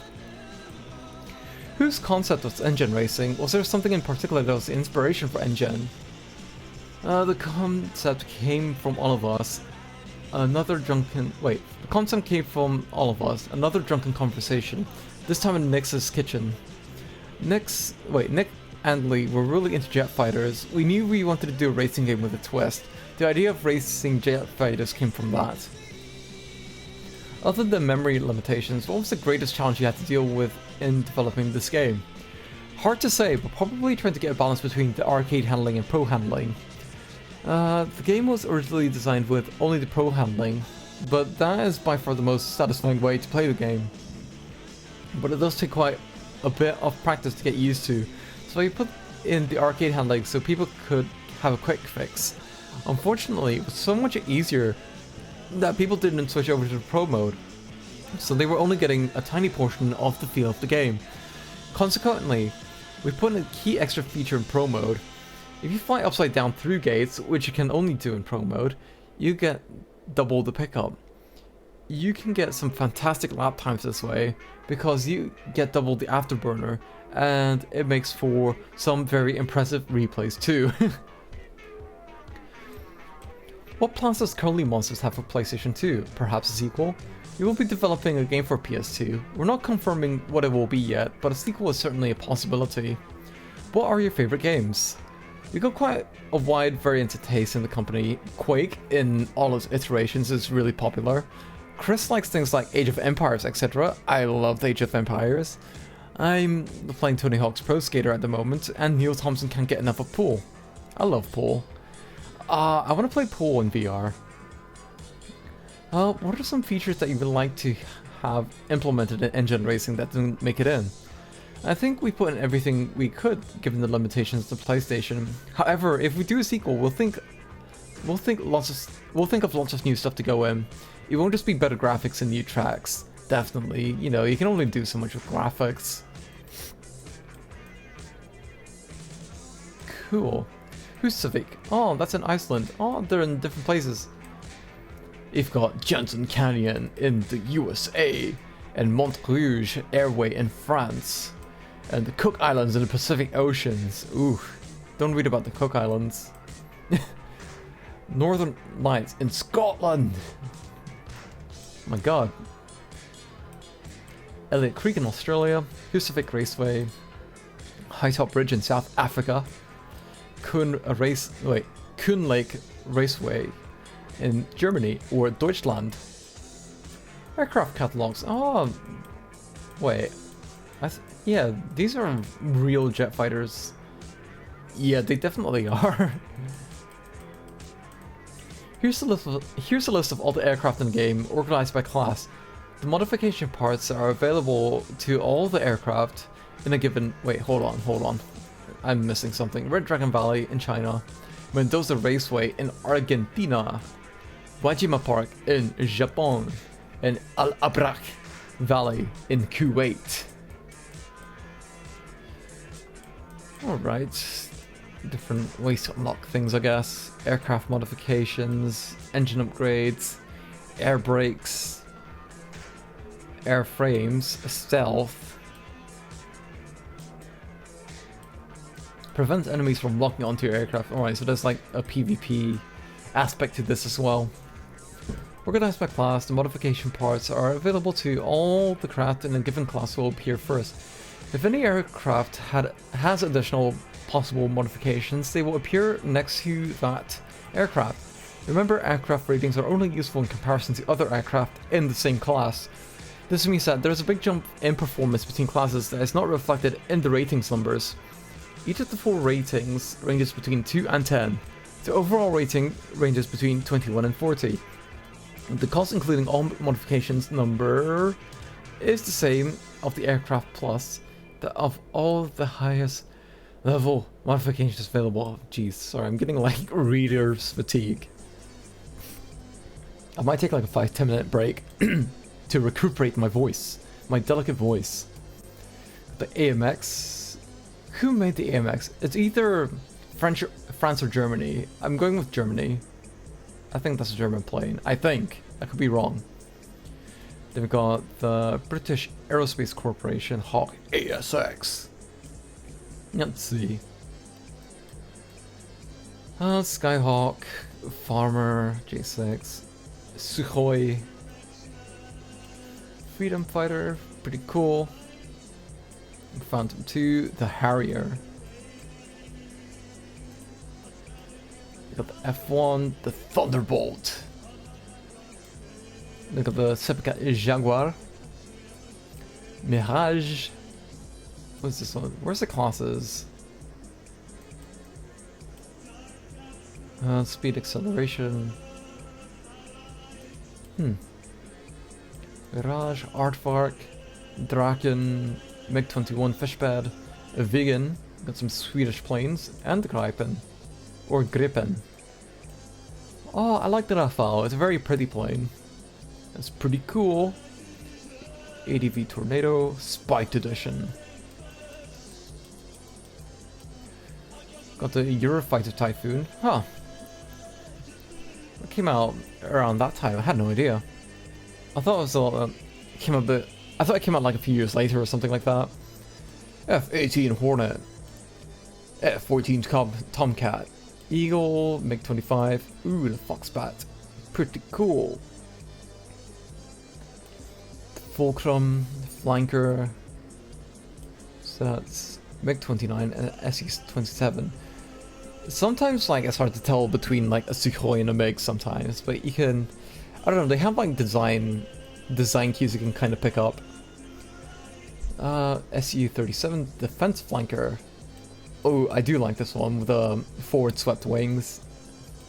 The Berkut. F-15. Pretty cool, pretty cool. Ooh, there's even more. X-31 EFM. God, this is like tickling my War Thunder itch. X-29 Extreme Edition. I think that's like the US version of that Berkut with the forward swept wings. F-16 Joint Strike Fighter Model B. What's JSF again? Is that a company or... I don't think it's Japan Ground Air Defense Force. I don't think it's that. ADF-22 Rapier NAR-11. Don't know what that one is. Manta Ray. Heimat. MiG. And Darkhawk. F-1X. SR-71. Alright. Oof. I was just looking at these stats here and they're all completely maxed out. Race checklists. All of these. Fair enough. Got trainer class, fighter class, S fighter class, X fighter class. Alright. Ooh. I love the variety of weapons to get Metal Slug. I love Metal Slug. I don't know, it's been like ages since I last played it, but I have very fond memories of it. Especially playing it in the arcade. Hold on, I'm gonna take like 5 minutes just to rest my voice. Gonna go to the BRB screen. I might go for P as well, at least. Yeah, I might just do that actually. Let's see. Alright. Be right back. I'll see you in 5 minutes, I guess. Ooh, I think it's this BRB screen.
Ow! Hey, I'm back. I wish I had something sweet to munch on, to be honest. I have food in the fridge, but it's all like savory stuff. I need like, I don't know, I just want chocolate or something. Just something sweet. You know, just something sweet. But all I have is some, you know, sweetened coffee, and that's it. That's the best I can do at the moment, unfortunately. Maybe some like... I do have like some old Coca-Cola chocolates that I've been singing about for a while. I could go with those, maybe. I don't know. I might save those for a special occasion. Alright, okay. Desktop audio, mic audio. Right, let's go back to reading this. S&K's beautifully detailed Metal Slug 3 features lots of new vehicles and a new twist. Multiple paths in each mission. Ooh. Alright. Is this the one with all like the mummies and all that? That's really cool. I really like that. And the zombies as well. You'll find master the entire game in the pages that follow. Even if you've already finished the game, you probably haven't seen everything. So read on. There's always something to see in this. It's Metal Slug. It is certainly quite the visual treat. And I love all the weapons of all the weapon variations you can get as well. It's just a very pretty game. Heavy machine gun. This is a semi-automatic weapon that fires rapidly and even has a little spread effect. Very nice.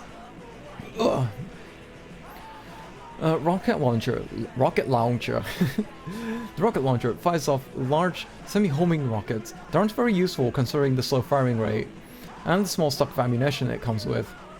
And shotgun, which I love.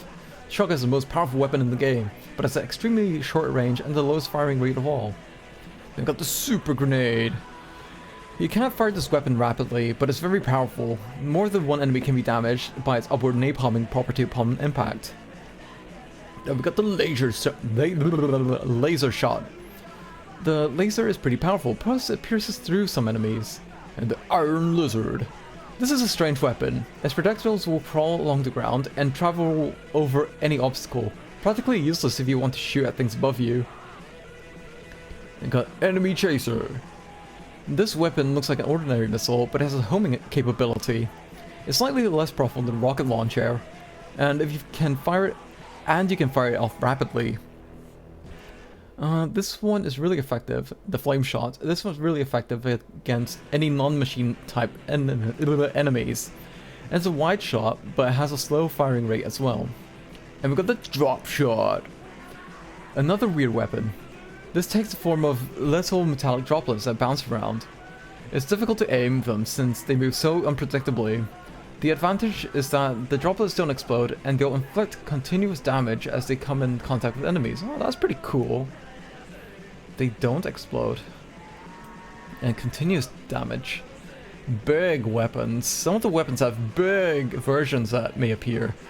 These are distinguished by a bulging letter on the items icon. They're similar to the standard version of each weapon, but they're more powerful. For example, the big laser weapon fires an extra wide beam. Don't know why I'm reading it like that. Thundercloud. This is a semi-automatic weapon that fires rapidly and even has a little spread effect. I love the humor in this game as well. Orbital Satellite. This item only appears in final mission. It rapidly fires shots aimed toward the enemy. Bullet item. This increases your ammo if you're carrying a weapon. Very nice. And bomb item. This increases the stock of your bombs by 10.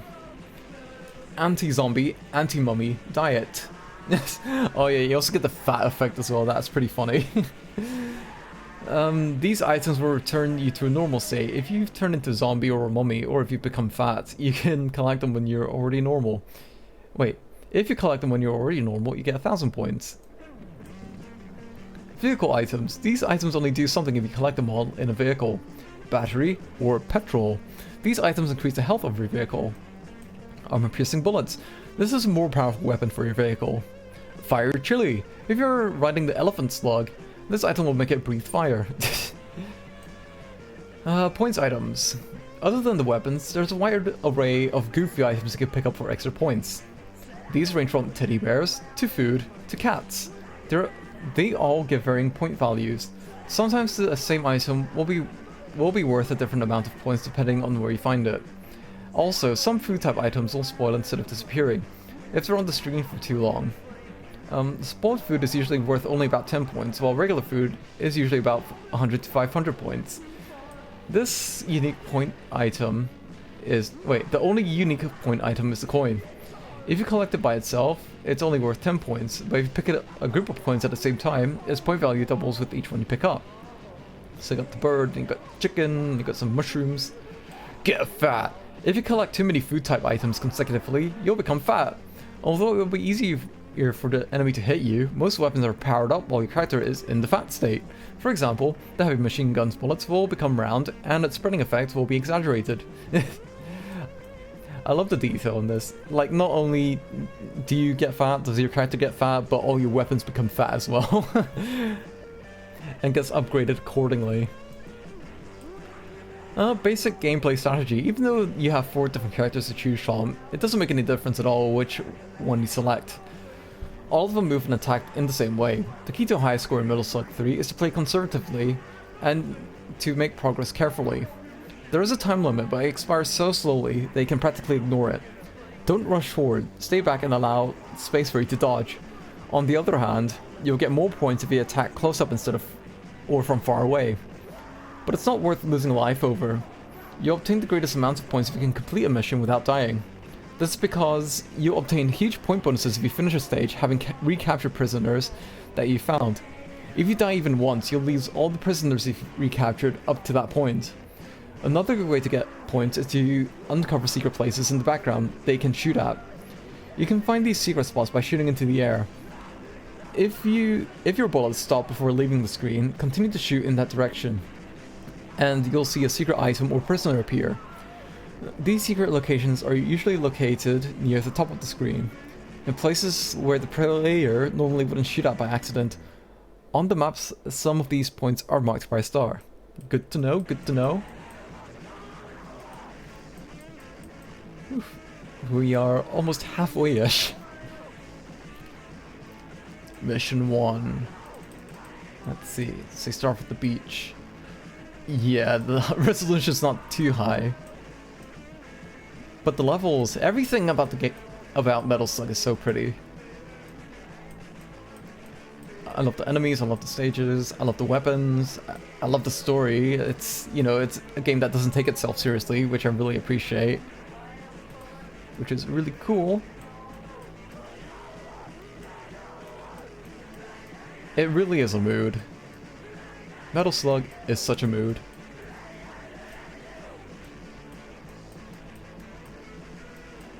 Very nice.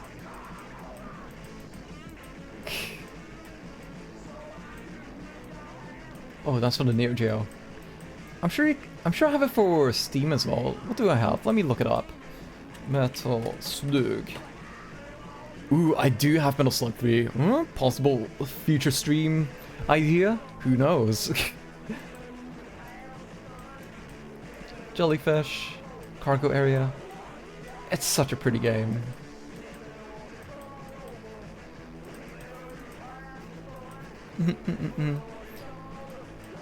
Point of interest. You can destroy this wrecked ship for some extra points. Oh, good to know. Good to know. Mission 2. Oh, that's with all the zombies, I think. To Iceman Cave. I think it is. Yeah, those definitely look like zombies.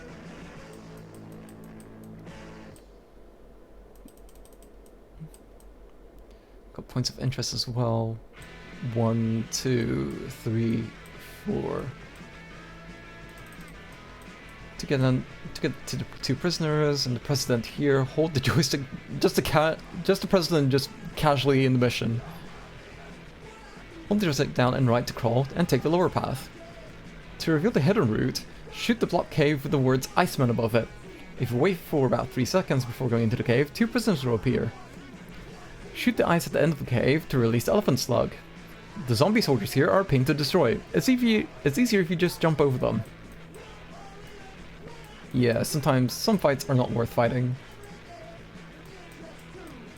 So, 1, 2, baby, I want you. 1, 2, 1, 2, girl, I want you. 1, 2, baby, I want you. Out of my head and into my bed.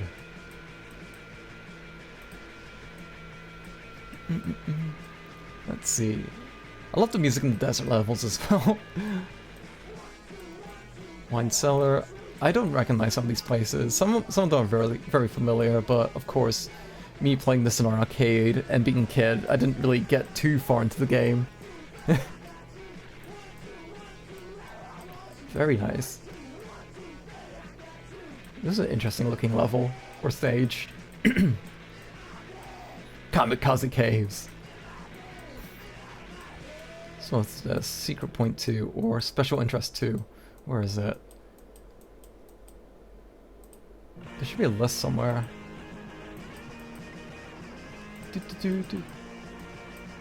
Must be on the next page. Yeah, looks like it. Destroy this bunker reveals a special prisoner. After you rescue him, he will fight alongside you. These cranks open the warp gates that lead to the alternate routes. To open them, stand just to the left of the crank and face towards the right. If you're in the correct position, your character will manipulate the crank when you press the fire button instead of shooting.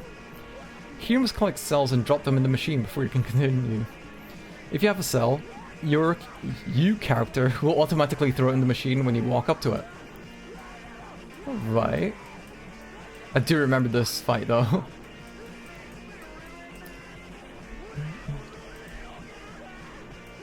Ooh. I kinda want to play Metal Slug. Stop my dreams. To get close enough to shoot the secret target in the upper right. Sorry, I was like captivated by this beautiful cloud here. You're gonna crush if you stay under these large aliens after destroying them. Move quickly when they begin to fall apart. If you look in those spots in this area, you can avoid the zombies' blood spewing attacks. Very nice. Yeah, that's the last thing you want. Get spewed up on.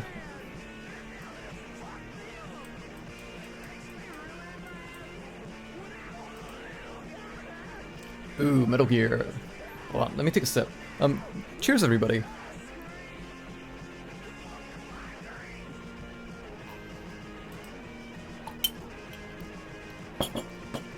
Ooh, that was nice. Oh, hold on, I got some other windows open.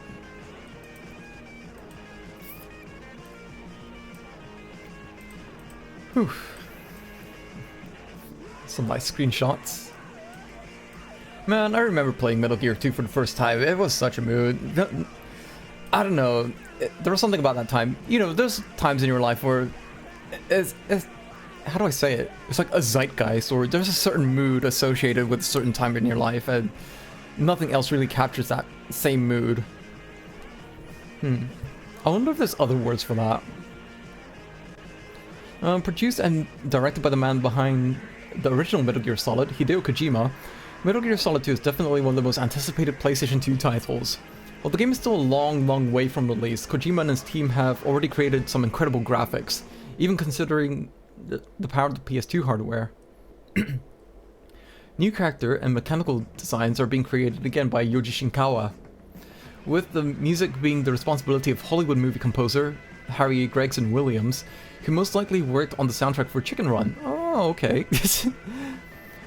No. Oh yeah, it's nice to like do different things, you know, it's better to like experiment with different styles of music and whatnot. Like I know like the music composer for Silent Hill worked on like some goofy games that I've played on stream in the past as well. And cool. Don't know what I'm trying to say by, you know, with that, but I don't know. You know what? Let's just move on. Very little gameplay information has been disclosed, although a new mechanical terror known as Metal Gear Ray seems like it will end up being the main bad guy. Although the setting will take place in New York instead of Alaska, there's also a rumor that there may be more than one playable character. There's a lot more to come, so stay tuned. Really looking forward to that. Dino Crisis 2! Regina rocked Dr. Kirk's world by ruining his third energy dinosaur experiment and sending him to prison in Dino Crisis. Her work is far from over, as the government, now in possession of Kirk's research, makes the same mistake. Dino Crisis 2 pairs up Regina with Dylan, a tough guy with a brute force attitude. Much of the game will take place outside, in the lush jungles, where the dinosaurs roam free. The sequel has more of an arcade feel than the horror adventure experience of the first Dino Crisis. Players will earn credit points for defeating dinosaurs and use them to purchase more weapons, healing items and ammunition. You can switch between Regina and Dylan at various points to experience the game as different characters as you progress. Rather than just fighting one dinosaur at a time, dinosaurs will come after you in waves, so get ready to reload quickly. There will even be underwater levels where you have to battle amphibious creatures. Dino Crisis 2 promises to be an even faster paced game than its predecessor. Oh, that's quite scary. Resident Evil 0. After being second in line to many PlayStation games over the years, Nintendo fans can now delight in the fact that, for the first time, an original Resident Evil title will make its first appearance on the Nintendo 64. Resident Evil 0 is actually a prequel to the first Resident Evil game, thus the word "zero" in its title. The game takes place one day before the now infamous events at the old mansion. Rebecca Chambers is sent along with 5 other STARS members to investigate a series of strange murders that occurred in the Ackley Mountains, just outside of Raccoon City. They find an abandoned wagon and train as they split up the team to investigate. Rebecca enters the train with teammate Billy Cohen, and the horrors begin. There are some notable differences in the game system when compared to the other Resident Evil games. A new zap system allows players to switch between Rebecca and Billy during the game. Items can be dropped on the floor and retrieved later. That means no more looking for storage crates. The map system will allow you to see where the items dropped are located.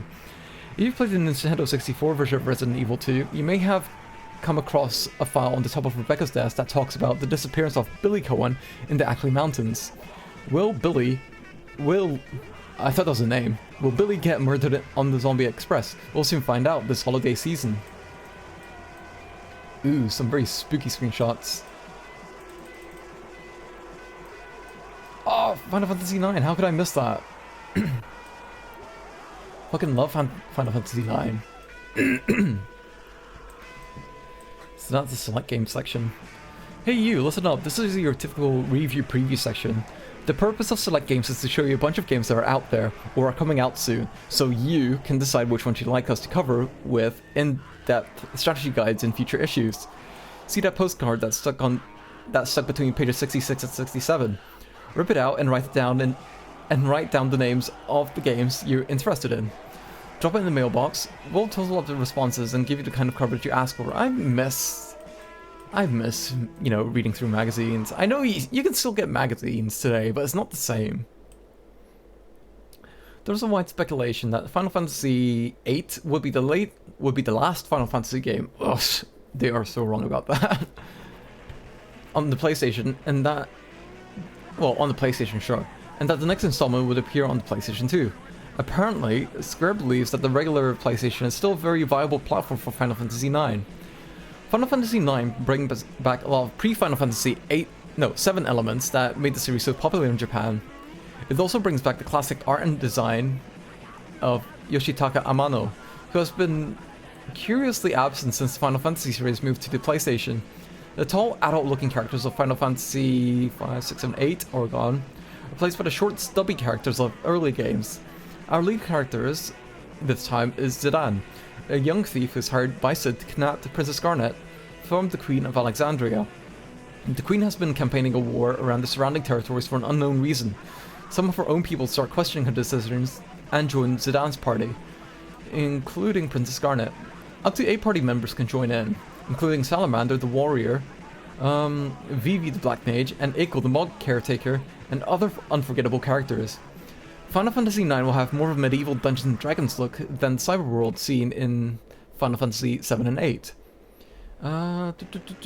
In fact, the fantasy style theme lends itself to more non-human characters in the game to interact with.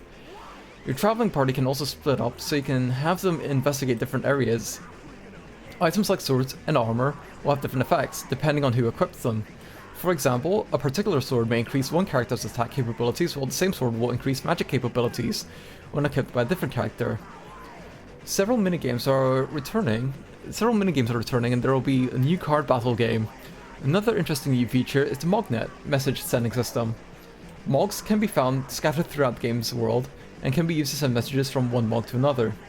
On the other side of the world, as with any Final Fantasy title, Square has been tight-lipped about the details of the game, so you can be sure we'll have more info as the game, as this fall release gets closer. So stay tuned. Eiko, mo ichi en hasabishi no takara dakara mite tete ne. Queen, I think. I know the English name is Quinn, but Queen, something like that. Taberareru aruka? Do you have any food? What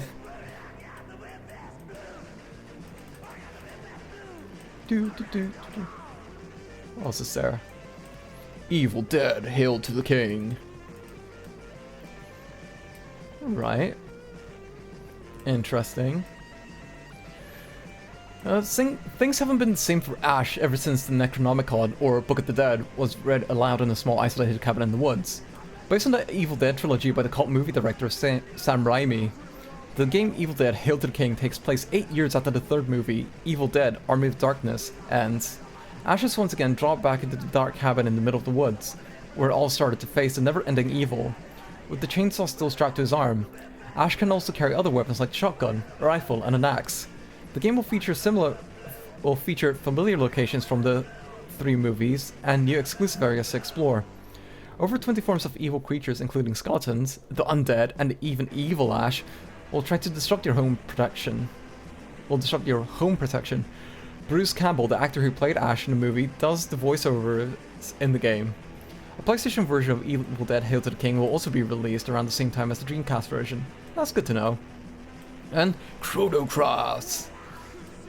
Let's see. Is this another Square game? It might be Square Enix. It's one of those two, definitely. Chrono Cross is widely regarded as one of the classic role-playing games for the Super NES. Although it has been in Japan for some time already, this long-awaited PlayStation sequel is finally coming to the US. The character designs are by the famous anime artist Nobuteru Yuki. The character designer for the original Chrono Trigger was Akira Toriyama of Dragon Ball fame. And the soundtrack is once again composed by the incomparable Yasunori Mitsuda. Although the looks have been updated to today's standards, it still shares many qualities that made the original Chrono Trigger such a great game. Chrono Cross takes place in the same universe as Chrono Trigger, but instead of time travel, the main feature in this game is traveling between alternate realities. You might even encounter some old familiar characters if you look carefully enough. As is traditional with the series, there are a number of non-linear paths and multiple endings. The battle system is fresh and interesting, and thankfully the resource management isn't as much of a burden to deal with as it was in Final Fantasy VIII. The unique element system takes the place of standard items or magic spells. There aren't even experience points or levels a game. Your character statistics do increase after some battles, but there is no point total to keep track of your progress in this regard. It's weird, but any change at all from the typical RPG format is more than welcome for us. Look for a Chrono Cross strategy in an upcoming issue. Mega Man 64. So it does look like Mega Man Legends, or sort of. Yeah, it totally does. For years, rumors have been flying around regarding Mega Man game for the N64. Just when everyone was ready to laugh at the whole idea of Capcom announces Mega Man 64. The game is actually an enhanced version of the PlayStation game Mega Man Legends. I knew it! I thought so! The analog joystick of the N64 should fit really well the free roaming style of gameplay, and the Rumble Pack will also be supported for added thrill. The playing fields have also become more condensed for tighter interaction, and the enemy placement has also been changed. More time attack events will be available than in the PlayStation version. Although the game is in 3D, all of the traditional Mega Man elements from the 2D days remain. The shoot 'em up action secret items, multiple power-ups, and gigantic bosses. Mega Man will also be available to go shopping, listen to CDs at a music store, oh that's nice, go rollerblading, play minigames at the game show, and a whole lot more. The PlayStation game was a big hit in this office a couple of years ago, and we don't see why Mega Man 64 should disappoint either. That's fair. Driver 2, and what else? Star Wars Demolition. Also, this is like an arena battle, I think. Let's see. LucasArts has teamed up with Luxiflux, the developer of the Vigilante 8 series, to create a Star Wars themed vehicular combat game set between the Empire Strikes Back and Return of the Jedi era.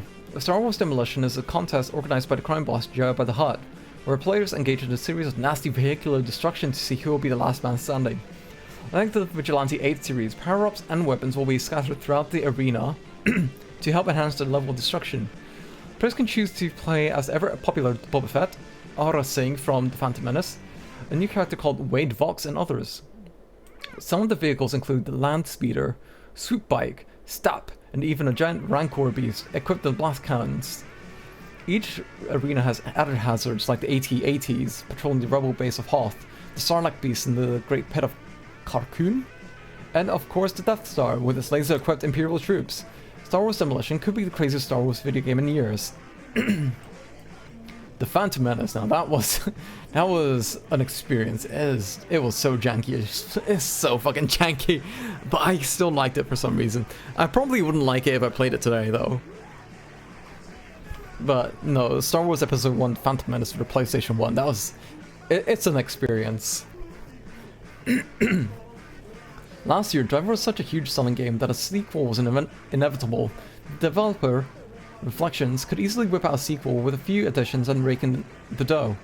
Fortunately, it seems like they're not content to rest on their laurels, as Driver 2 will include quite a few gameplay additions. First, there will be 14 new missions that take place in 4 totally new cities: Chicago, Las Vegas, Havana, and Rio de Janeiro.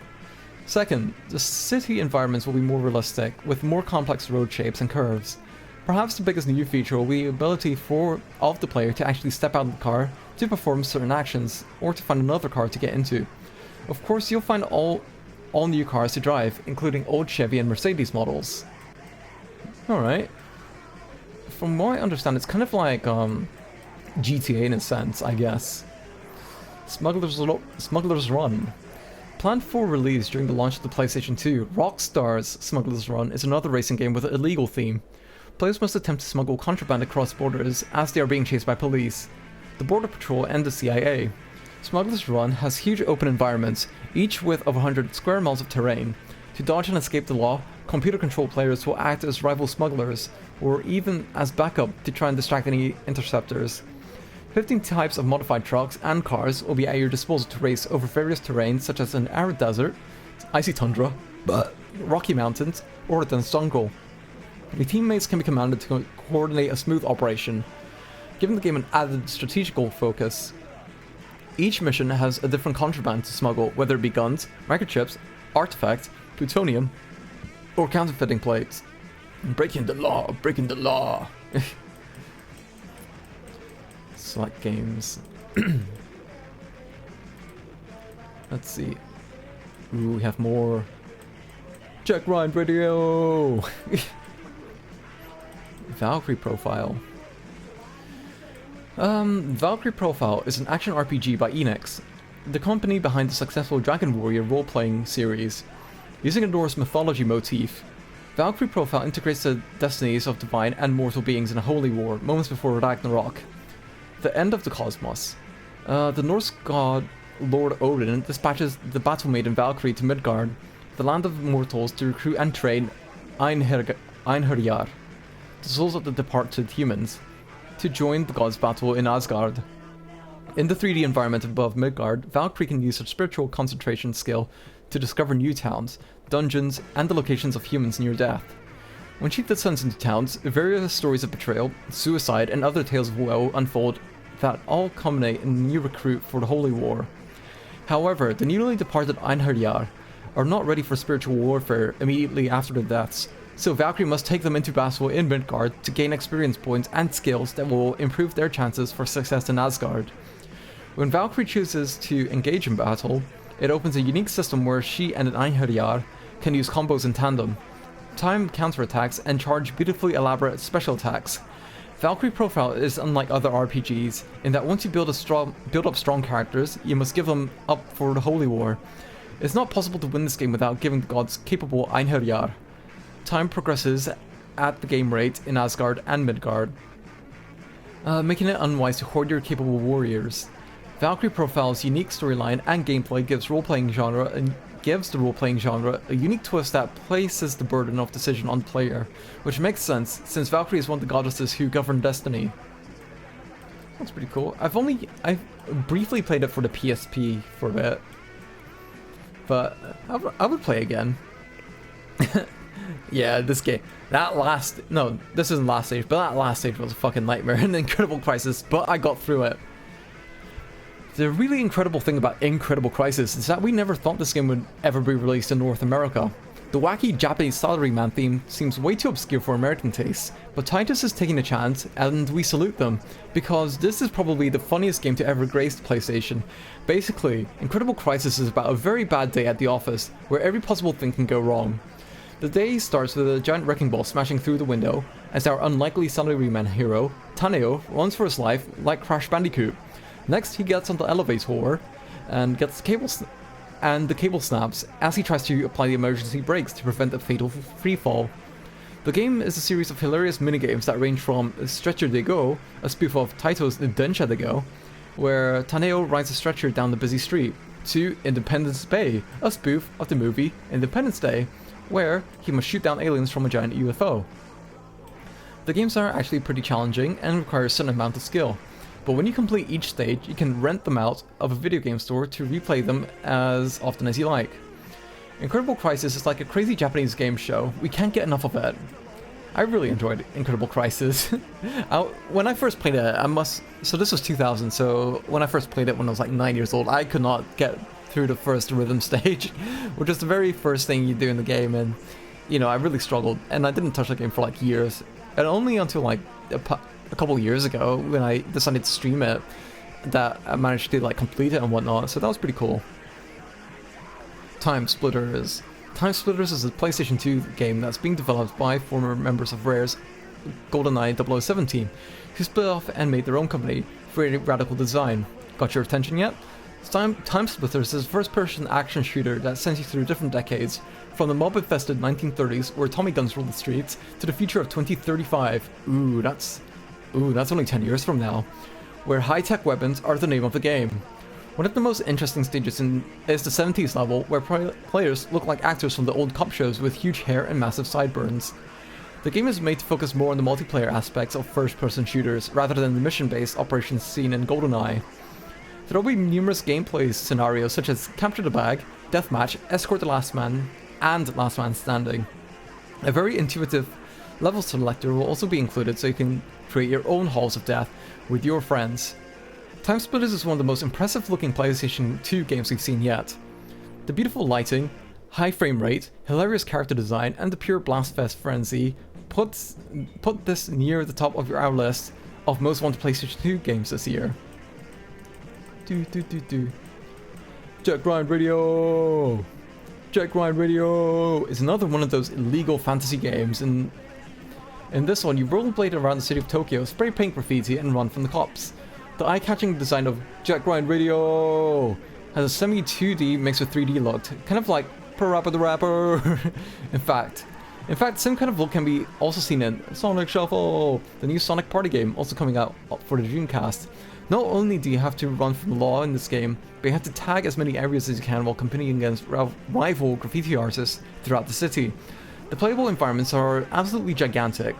You can pretty much go wherever your eyes can see. Players can also do flips, grinds, and other stunts to earn extra points. Don't people care about the ozone layer anymore? Not really. Paper Mario! Developed by Intelligent Systems. It doesn't ring a bell. I wonder what other games they've made though. Hold on, I'm gonna take a sip. Cheers, everybody.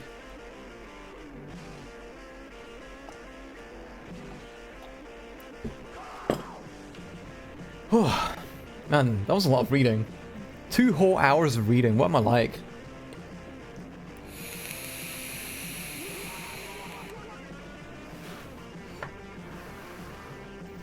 Yeah, so about that game demo that I mentioned earlier, I might do that as a separate stream.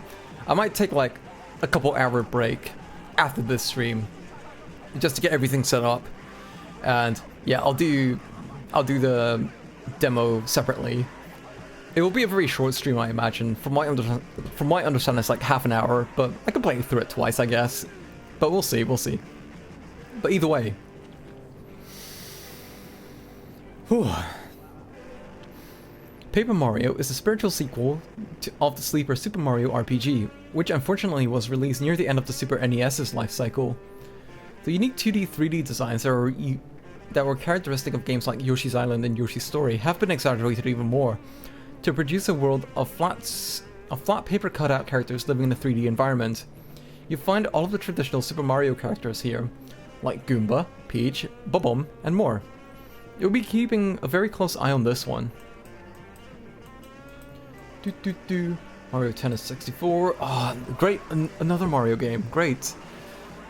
Developer of Mario Tennis 64, Camelot, has been involved in creating games for a long time. Most recently, it was responsible for Mario Golf and Hot Shots Golf. In the past, it specialized in RPGs like Beyond, The Beyond, and The Shining Force. Wisdom I? What? And The Shining Force, Wisdom, The Holy Ark, etc. Alright, those are like very strange looking commas. None of these, I don't recognize any of these titles though, to be fair. Well, to be honest, there's nothing fair about that. Mario Tennis 64 is the first such game for Nintendo since the almost forgotten Mario's Tennis on the late great Virtual Boy. As with Mario Golf, expect to be able to unlock lots of hidden characters. Most exciting of all, Mario Tennis 64 revised at least one long-lost Nintendo character, Birdo, the X-Spitting boss from Super Mario Bros. 2, and introduces Luigi's mysterious evil counterpart. Who could this be? Our favorite new character, Waluigi. Check it out this fall. Rock'em Sock'em Robot Arena. Created by the developer of Wu-Tang and X-Men, Mutant Academy. Oh, those are two separate games. I thought that was like one whole title. Like Wu-Tang and X-Men, that's quite the crossover. Rock'em Sock'em Arena is a new fighting game based on Mattel's own toys. Some of our older readers may remember playing with the robots as a kid. Mattel has released an all-new line of robot toys to complement the game. Although the original red and blue robots appear here as commentators, gameplay is based on collecting different body parts to create a customized robot that the player can send into the arena for battle. You can battle your friend and take his robot parts if you win. That's cool. So everything's modular. We're locked. This looks nice, especially for a Game Boy game. I think it's a Game Boy game. Game Boy Color. Developed by Bit Studios Limited, Warlocked is one of the few real-time strategy and resource management. Give me a second.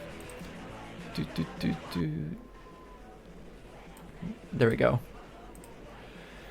Developed by Bit Studios Limited, Warlocked is one of the few real-time strategy and resource management games available for portable play. The warring factions are the humans and the beasts. You can choose to control either group as you create armies and prepare them for strategic decision-making out on the battlefield. In addition to combat, your troops can also chop down trees, dig for buried treasure, even knock down and build up entire buildings. Special wizard characters can use their magic abilities to zap their opponents with lightning, shake them up with a sudden earthquake, or even turn them into pigs or chickens. You only need to use the Game Link cable if you want to battle against another player, but you can use the Game Boy Color's infrared communications port to trade armies with your friends. That's nice. Iron Soldier 3. Atari fans, take note. Those who played the original Iron Soldier on the Atari Jaguar never touched that. I don't know, it just wasn't around. I don't think it was... So I grew up in Singapore and I've never seen an Atari Jaguar. Like ever. I've never seen it. May recall that was not only a fine game, but it was one of the few quality Jaguar titles that did not appear on any other consoles in the form of a sequel or conversion. Iron Soldier 2 was later released on cartridge and CD by Telegames, albeit in very limited numbers. Now it's time for the Giant Robot series to expand its audience. PlayStation owners who are familiar with games like Armored Core and Front Mission 3 will have no trouble getting right into the thick of the game's 25 single-player missions. 3 42-foot tall robot types are available, with 15 mountable weapons and even a jetpack for zipping around at high speeds. There are 2 modes in each of the... I lost my place. Each of the 1 and 2 player settings. A single player can blast through the missions or try them in arcade mode, going for high score by destroying absolutely everything. 2 players can compete against each other in split screen arcade mode, or work together in 2-player mission mode with one another, with one player controlling the robot's torso and weapons while the other controls its movements and special features. The Legend of Zelda Mystical Steed series. If you're hungry for the classic top-view 8-bit action of the original Zelda games for the NES and Game Boy, you'll be pleased to hear that there are several new Game Boy Color titles featuring the legendary Lefty, Link. Three titles have been announced: The Legend of Zelda, Mystical Seed of Courage, The Legend of Zelda, Mystical Seed of Power, and The Legend of Zelda, Mystical Seed of Wisdom. Alright. However, at press time it was rumored that the storylines of these 3 distinctly different adventures might be reorganized into just 2 game packs. What's most interesting, however, is that through the use of a pass-through system, the events that you experience in one game can have an effect on the storyline of one or both of the other titles. You get the full experience. It sounds like players will be expected to play the Mystical Seed games concurrently, switching back and forth between them to progress as opposed to finishing one game, then playing the next. Whatever the outcome, the direct involvement of Nintendo superstar game designer Shigeru Miyamoto should put these new Zelda games at the top of everyone's want list. No. Namco. Namco practically invented the digging into the ground game back in the early 80s with Dig Dug. And if you saw our June issue, you should be aware that there's a new excavation specialist in town named Mr. Driller. Drill your way to the bottom of the screen as the colored blocks drop down above you. But watch your time limit and don't let your oxygen run out. A fine conversion of the little screen arcade game. This new Game Boy Color cartridge has most of the features of the PlayStation game of the same name. Obviously, the graphics and music tracks have been simplified, and PlayStation's time attack mode is not included. But the game plays very nicely on the small screen. It has the same kind of charisma and long-term appeal as Nail and Scale, Tumble Pop, and other hard-to-find Game Boy titles of the early to mid-90s. It's a very pretty game. Yeah, I don't think there's much of a story aside from digging, but it looks like fun. Game track. Let's see. Any of these sticking out? So this is coming up for PlayStation August, September, a couple months, I guess. A couple months from this issue's release. Start Rally, Mary Kay and Ashley's Magical Mystery Mall. The Mummy, Rugrats in Paris, the movie, Winnie the Pooh, Worms Pinball, Final Fantasy IX, Goofy's Funhouse, Sabrina Teenage Witch, let's see, Persona 2, jeez, that goes back quite a while, or quite a way, 102 Dalmatians, Puppies to the Rescue, Alone in the Dark. I don't know much about Alone in the Dark. I know it's like a horror game, but my only exposure to it was through Uwe Boll's film version of it. Colin McRae Rally 2.0. Ooh, then we got PlayStation 2. Got Fear Effect Retro Helix, Resident Evil Survivor, Age of Empires 2. Let's see. Big SSX snowboarding, The Bouncer, Eternal Ring, Gran Turismo, Kessen, Ninja Gaiden, Oni.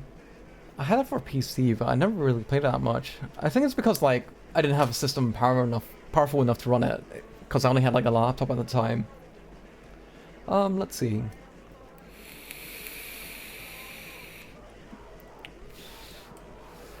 Onimusha, that's a good one.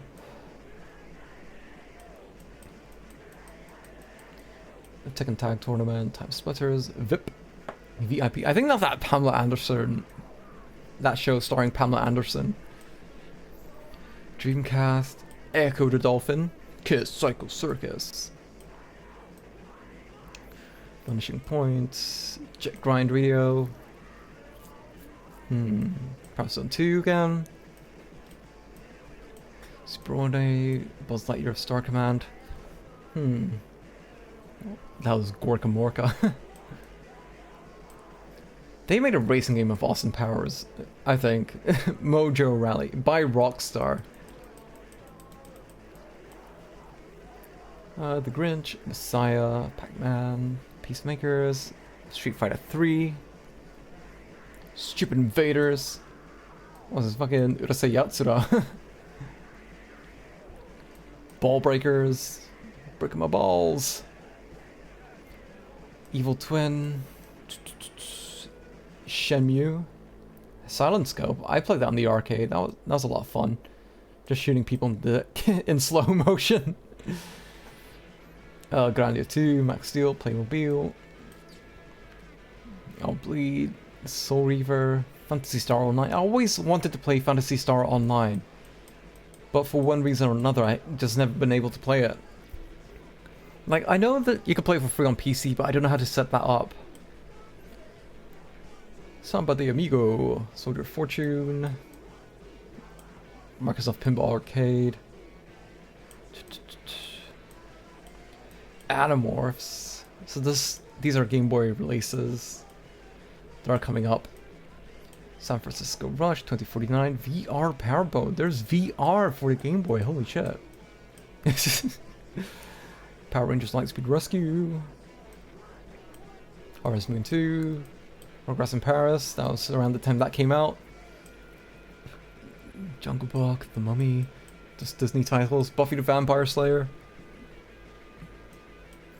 The Simpsons. I love Virtual Springfield, but I need to find a way to get that to work. They've got cheat codes. Oh, we're almost at the end. We just have the cheat section. To baby, I want you out of my head and into my bed. Star Wars Episode 1, Racer, Mario 64, Superman. Oh, there's cheat codes for it.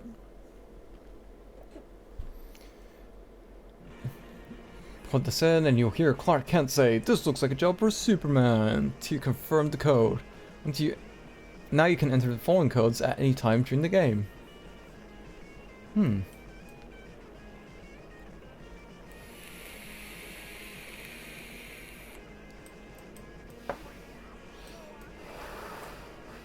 Tony Hawk's Pro Skater. At any time during gameplay, press start to pause the game, then hold down L and enter any of the codes below. You see text on the screen shake from left to right upon entering the correct code. You may have to restart a game or back up to the main menu to see some codes effects. Slow motion, fast motion, high speed, add skip to restart. Mini item, 10 point stats, 13 point stats, score of 10 times, obtain all tapes, perfect balance, girl's picture. Girl's picture? Top Gear Rally. I don't know if that has anything to do with the Top Gear TV show. But oh my god, I would have loved to have their job. Bomberman World. I'm kind of like Bomberman Racer. Because I liked Bomberman Racer. Or Bomberman Fantasy Racing. I think that's what it was actually called. Croc 2, Cyber Tiger, Darkstalkers 3, Driver, Duke Nukem, Crash Team Racing, Cool Borders. Let's see, Marvel Superheroes, Irritating Stick, Heart of Darkness, Frogger. These codes aren't of any use to me at the moment.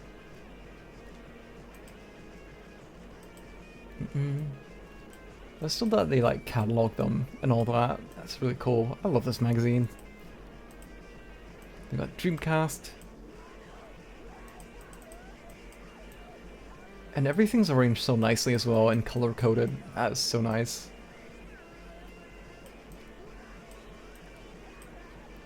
Crazy Taxi. Used a rickshaw bike. Another day, no arrows. Expert mode. Alternate views and speedometer. Ooh, I miss playing House of the Dead. Oh, and you get the fan art as well. Tips and tricks, reader art gallery. You got some Dragon Ball character blasting another hole into another Dragon Ball character. This is by Matt Ferguson from Barrie, Ontario. Some by nice portrait of Vegeta looking menacingly at the screen by Ivan Semenko from Moses Lake, Washington. This one. Tony Hawk's Pro Skater by Adam Fortune. Where's this? Clontarf. Montana or Minnesota? I think it's Minnesota, I think. Whatever this is. I think this is like... Oh, that's fucking Tenchu. That's Ricky Maru, the main character, one of the main characters from Tenchu. By Josh Pokluda from Houston, Texas. Siphon Filter. It's a game that I've thought about streaming, but I played it off stream just to test the waters and I did not have a fun time. Oh, sorry, I just dropped something. Where is it?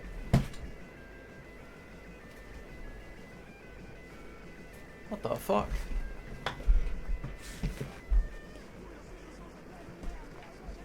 Oh, it's gone. Where is it?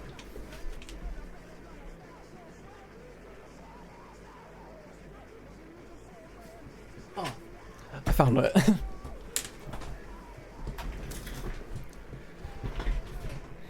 Yeah, I tried playing Siphon Filter off stream and I did not have a good time, but I don't know, I might try again. So what is this? By Seth Romero from Penasco, New Mexico. Garrett Medlin from Columbia, South Carolina. Well, it looks like a nice little chibi form of Akuma. Did you know that Akuma is Japanese for demon? Fine. Oh, okay. I thought so. I thought this was Runoa from Final Fantasy VIII. I was just kind of thrown off by the writing here. By Chanel Butt from Overland Park, Kansas. Got Power Stone. Oh, what's her name again? I think it's Rouge, actually. Rouge from Power Stone. By Nick Caruso from Wycliffe, Ohio. I wonder what they're doing now. What is this? Throwing disabled, armed and dangerous. What is this game? It has combat spelled funny. So presumably it's a Mortal Kombat game. Mortal Kombat Gold. What was that one? Was that like your typical Mortal Kombat fighting game, or was that one of those like free roaming beat 'em up games? Like I know Mortal Kombat Sub-Zero was kind of like that. NFL, NHL, got all these NLs. Boxing. Let's see. Oh, we got some Pokemon here. Got a picture of like it's not Electabuzz. Voltorb. No, that's not Voltorb. He's too smiley to be Voltorb. That thing after Voltorb. By Matt Grubb from Rochester, New Hampshire. Got Bomberman. Just like I imagine it's like some sort of conceptual or speculative future tips and tricks magazine cover by Justin Alexander from Bellevue, Florida. Oh, and this kid apparently can Triforce. Got some little icons here. I'm trying to see if I can decipher this. Some Mario. Discount. I don't know. I don't know if he's going for like a game cover approach or magazine cover sort of thing. Power, Wisdom, and Courage by Justin Wheeler from Pisgah, Alabama. We got Dragon Ball by Stephen Reyes from Manassas, Virginia. More Dragon Ball from Kyle Bowen, Rose Hill, North Carolina. Then we got Felicia, Absolutely Based by Jose Mendoza from Torrance, California. JoJo's Bizarre Adventure. There was like a JoJo's Bizarre Adventure fighting game for the PS1 around this time. By Danny Winston from Henderson, Nevada. And more Dragon Ball Z by Daryl Bourgeois from Garyville, Louisiana? I think. I think. Well, we got the Game Shark codes. This is like some sort of witchcraft. Because you're dealing with all these like memory registers.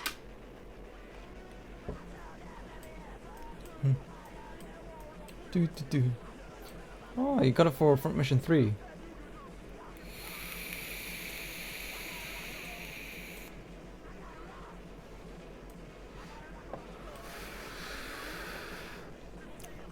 I guess these are for different mechs or characters in the game. Infinite HP story mode.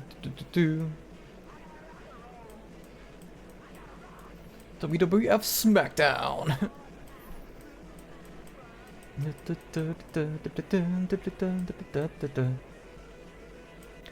Pokemon, no random fights. That kind of takes away the fun of the game, doesn't it?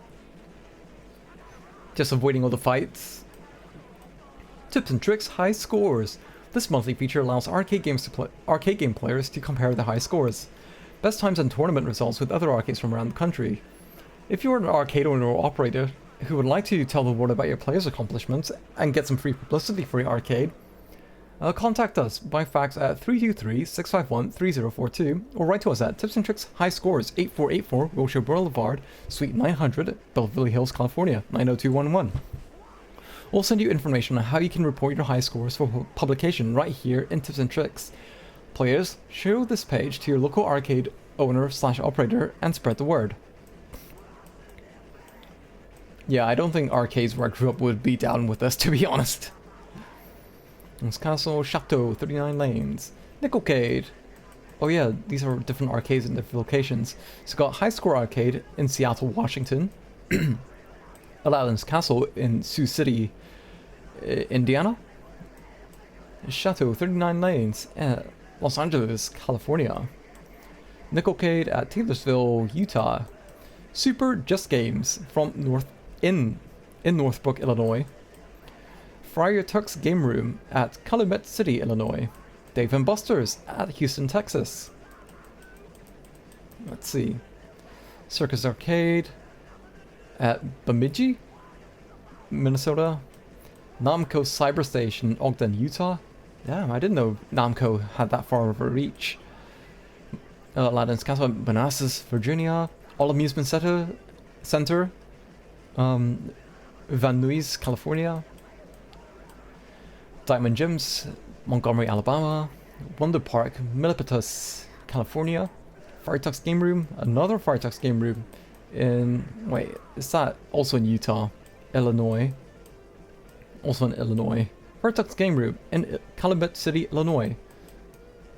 They're both in the same city. Wait, is this the same address? It is. 674 River Oaks Drive. 674 River Oaks Drive. Okay. Should look these up on Google Maps. At some point. Maybe another time. For that one, Milpitas, yeah, I've seen that one. Timeout at Macon? Is it Macon or Macon? Georgia. Got the... Hint hotlines. Oh shit. Didn't mean to do that. If you're having trouble with a video game and need immediate assistance, follow these steps and you might get the help you need. Examine the game, the box it came in, or the instruction manual to find out the name of the game's publisher. Check this page to see if that company has a tip hotline that you can call for advice.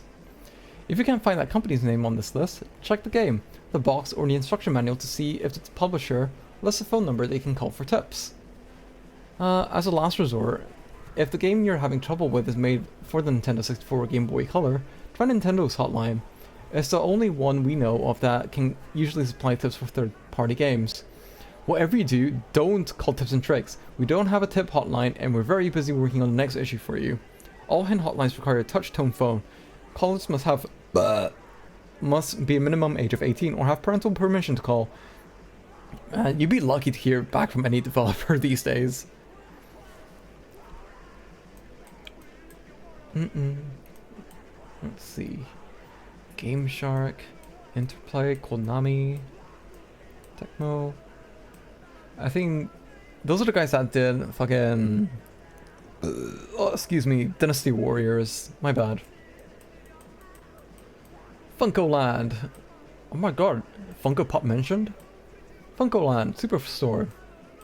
Are they still around? Why does that sound familiar? Maybe it's because they appeared in like a previous issue a while ago. PlayStation 2 ordering info, over 7,000 titles, win a PS2, newsletter, online sweepstakes, Pokemon supplies and hunt. Call toll free. So, so this is the August issue, and this comes out next month. A month from when this issue was released. Reserve these hot titles today. Banjo Tootie, Perfect Dark, ESPN Baseball Tonight, Echo the Dolphin, Threads of Fate. Are these for rent? Or just like, you know, reserved for sale? Sega Dreamcast, PlayStation, got all these titles, PC games, Genesis. 64 strategy. Oh, did I miss a few pages? No, I didn't. Hercules, the players. God, I'm sure that I'm older. Now that I'm older, I can appreciate the TV show.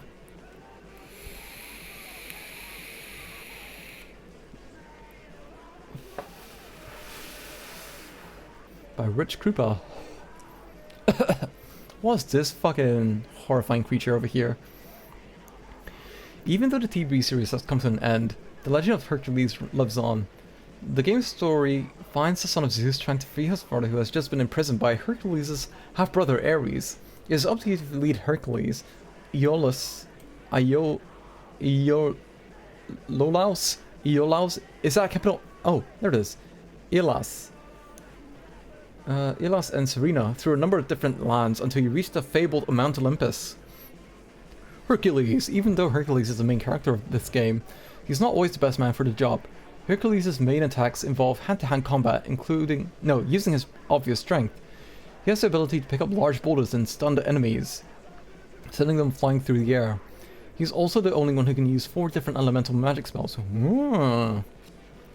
What Iolaus lacks in strength, he makes up for with the speed and agility. Equipped with a staff, Iolaus can take on the best of them with a mean combo. He's also the only one with the ability to climb.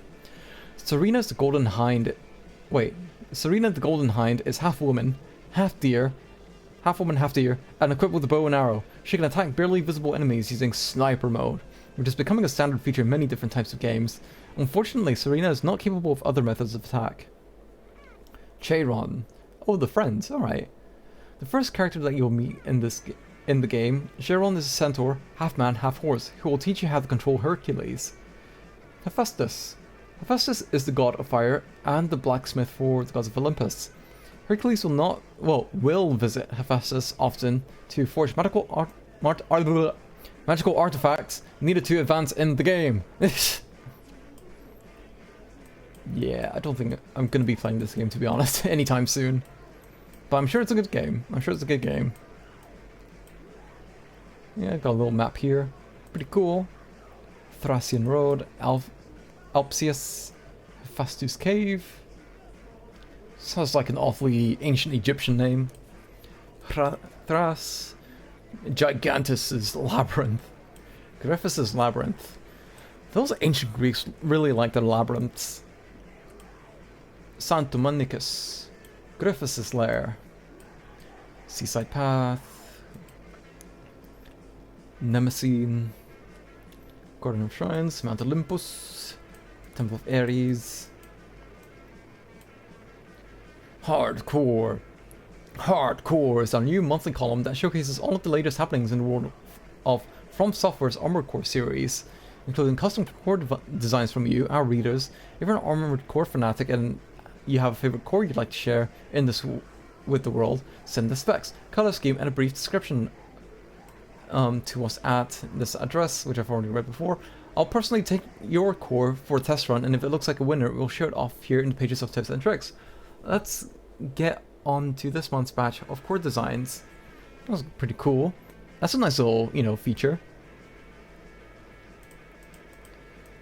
Let's see. I'm a core tournament. Lansing, Michigan played host to a gathering of Armored Core fanatics on April 30th, 2000. Gamehead's Game Store held its first tournament with Armored Core, Master of Arena, the game of choice. The heated competition ran for nearly 5 hours, and the upsets and closely won victories were the things of AC legend. The battle for second place between Mark Gamble and Dane Jacobs saw Mark whittle Dane down to 547 armor points before running out of ammo. An intense game of cat and mouse ensued, with Dane hunting Mark through the winding tunnels and open rooms of the Chosen Arena in the end. Chosen Arena. In the end, though, Mark prevailed with a 2-1 victory over Dane to secure second place. Gamehead's owner, Sean Sodman, reigned victorious, giving up only 3 losses over the course of the round-robin tourney. Here are the specs of the winning core designs, straight from the champions to you. Try them out on your friends and see which style works for you. First place core design, we've got the Venom 1, designed by Sean Sodman. And then these are the parts here, feel free to do it in your own time. Back weapon. Oh, and they even write a little review for it.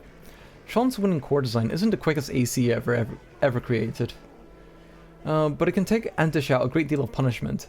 This core was made to take the fight to the enemy and engage from a distance with a variety of missiles, or at any range with the powerful laser rifle. Finally, Sean included a laser blade for close melee combat. The incredible amount of armor points almost guarantees that this core can outlast any opponent. Sean's battle strategy in the tournament was to rush his opponents while opening fire with whatever weapon suited the arena. Even in head-to-head laser exchanges, Sean managed to walk away with a win thanks to Venom's 98,000 armor rating. Don't know what that means. Sorry. Designed by Mark Gamble. I imagine today these would be like replaced by QR codes. I've got these, feel free to make your own, to replicate it in your own time. A well-balanced core, Mark employed the age-old run away and hit them from a distance strategy, often looked upon as cowardly and honorless. Mark, nonetheless, was able to snatch second place with the combination of this core and his playstyle. The fatal flaw in this core design as seen during the tournament is that once it's out of ammo, it's completely defenseless. Mark chose to go without a laser blade. Dane took advantage of this fact and dodged Mark's attacks until his weapons were all empty, then defeated the powerless Blood AC with no problem. However, this flaw only interrupted Mark's climb up to second place once. In all other cases, his opponents were reduced flaming rubble well before ammo ran dry. Third place, core design, designed by Dane Jacobs and Mark Gamble, if I haven't already mentioned him. Dane gets my vote for the gutsiest core design entered in the tournament. While most combatants opted for a powerful laser rifle as their main weapon, Dane employed a relatively weak machine gun. Though through skillful dodging and targeting, he was able to whittle away at opponents while remaining out of harm's way, securing third place through a series of upset come-from-behind victories. Of the top 3 core designs in the tourney, Dane's hardcore is fastest and has the fewest armor and has fewer armor points. The best strategy to use with this core is circle strafe tactics, boosting and hovering attack runs, and hit and run mentality. Gamehead's Game Store is located in Lansing, Michigan, and specializes in used video games for all systems past and present, and new and imported games for current systems. Check out their website at www.gmhits.com or call them at 517-323-0797. There we go, a little shout out to you there. You're welcome. Tournament report, more tournaments. This monthly column features on-the-spot coverage of arcade games and home video game tournaments happening across the nation. On these pages, you can see photos of the country's greatest players, check our calendar for dates, locations, and tournament events in your area, and even get tips on how to run your own video game tournament. Support your local arcade and get your tournament in Tips and Tricks magazine. To contact us about a tournament in your area you'd like us to cover, send us a fax at 33651-3042, or write to us at least 2 months in advance at, this address.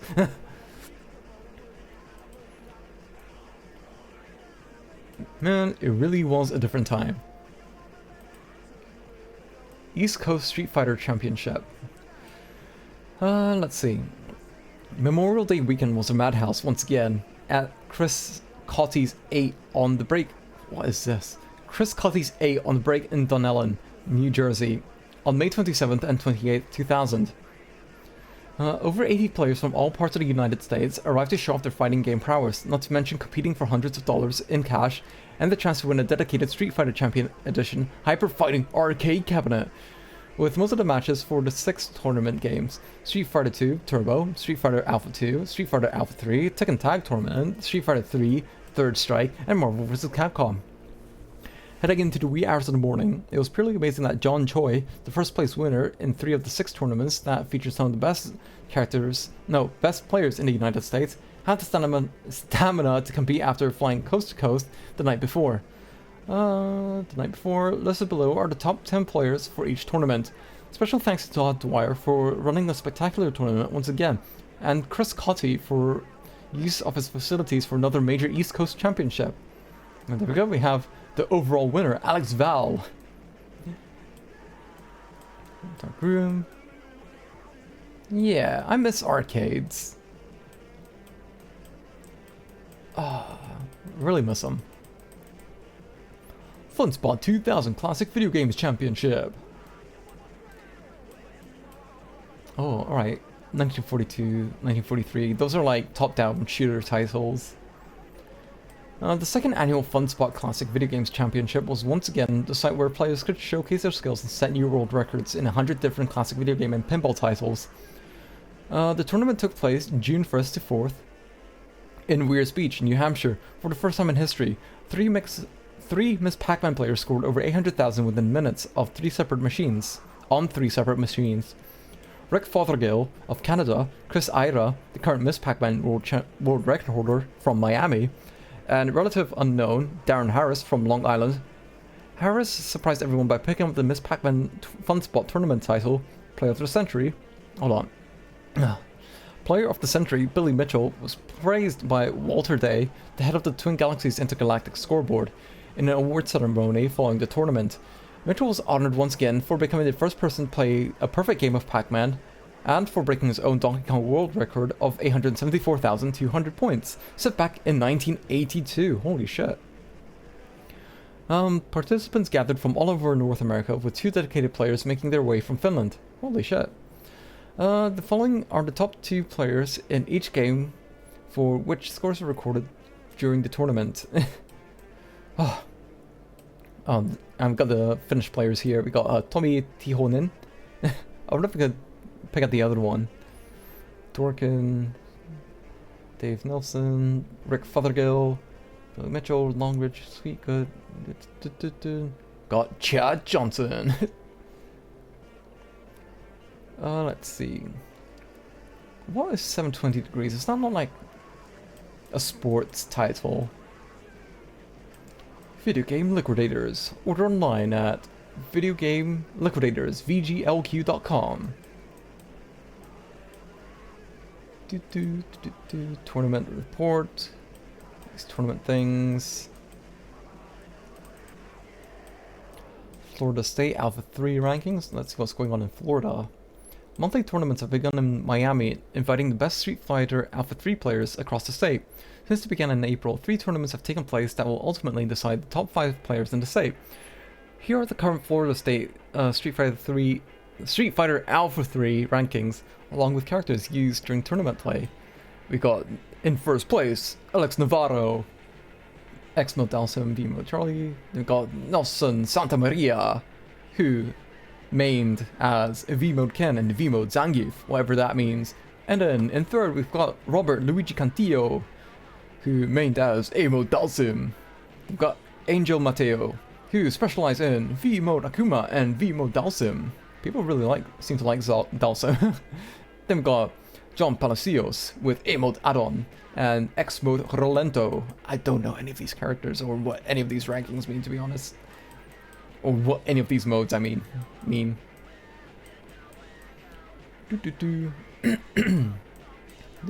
Tournament calendar. Be sure to mark your calendars, by the way.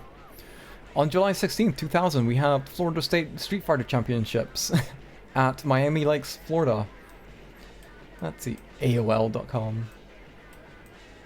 Georgia and Florida are invited.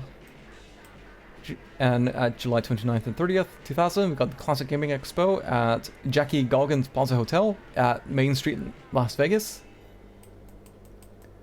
Where else? August 19th, 2000, Florida State Street Fighter Championships. Contact Nelson Santa Maria at Miami Lakes, Florida.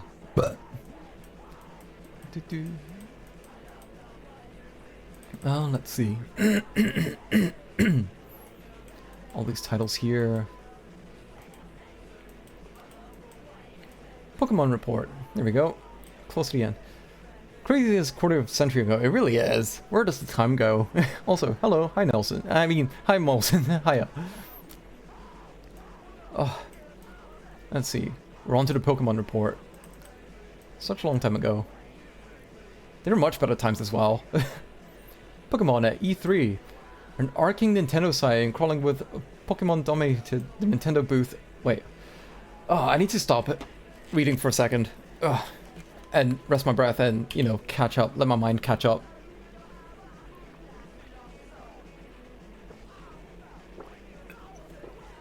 Yeah, much more innocent times.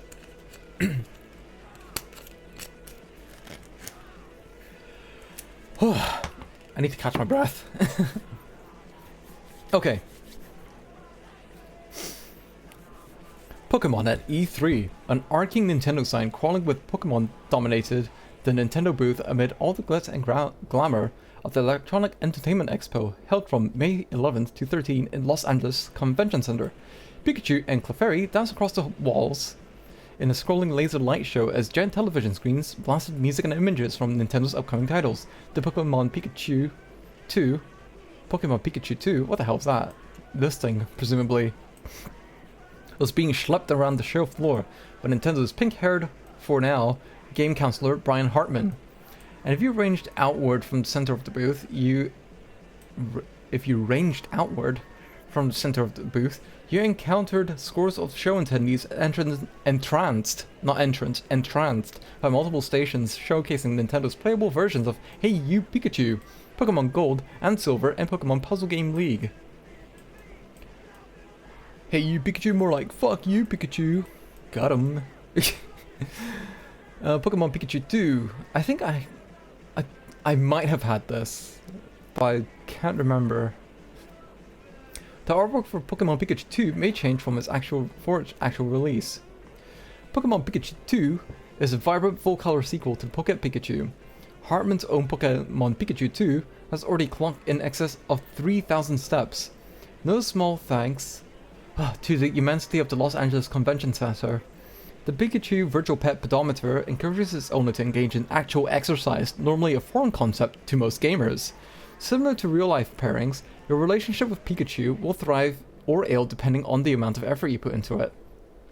If Pikachu senses he's stuck in a dead-end, go-nowhere relationship, he'll quickly grow to despise you. Understandable. The more slothful owners of Pikachu can cheat a little by exchanging wants between the Pokemon Pikachu 2 and Pokemon Gold and Silver through the infrared port on the Game Boy Color. A method of interaction that Pokemon fanatics may have become familiar with through the card pop feature of Pokemon Trading Card Game. Pokemon Pikachu 2 should be available in September. Jesus Christ, that was very hard to read for me. Hey You Pikachu! The Japanese Pikachu VRS N64 game is now officially titled Hey You Pikachu for its North American release. Although some of you may shudder at the name change, rest assured that the literal translation of the Japanese title, Pikachu Genki Dechu, is even less palatable. Pikachu Happiness with Kisses. Aw, that's a cute title. As my boyfriend and I observed the Hey You Pikachu stations, a surpassingly lovely Nintendo employee, i.e. Booth Babe, demonstrated how well Pikachu responded to the word dance. Despite the fact that various nearby males mistakenly assumed she was commanding them, of course, Pikachu was on the ball immediately, moving and grooving with admirable Poké rhythm. This innovative new game for the Nintendo 64 comes packaged with a microphone peripheral and voice recognition system that will allow you to watch Pikachu respond to your verbal cues. Hey You Pikachu will be available on November 6th. They've got the Pokemon Puzzle Game League. Moving toward the outskirts of the Nintendo booth, we encountered several folk entranced, there's that word again, entranced, by Pokemon Puzzle Game League, or the game formerly known as Pokemon Attack. Pokemon from Red, Blue, Gold, Silver appear on screen to assist in battle, and the blocks contain various Poké symbols, like Pokeballs, but the gameplay is practically identical to Tetris Attack.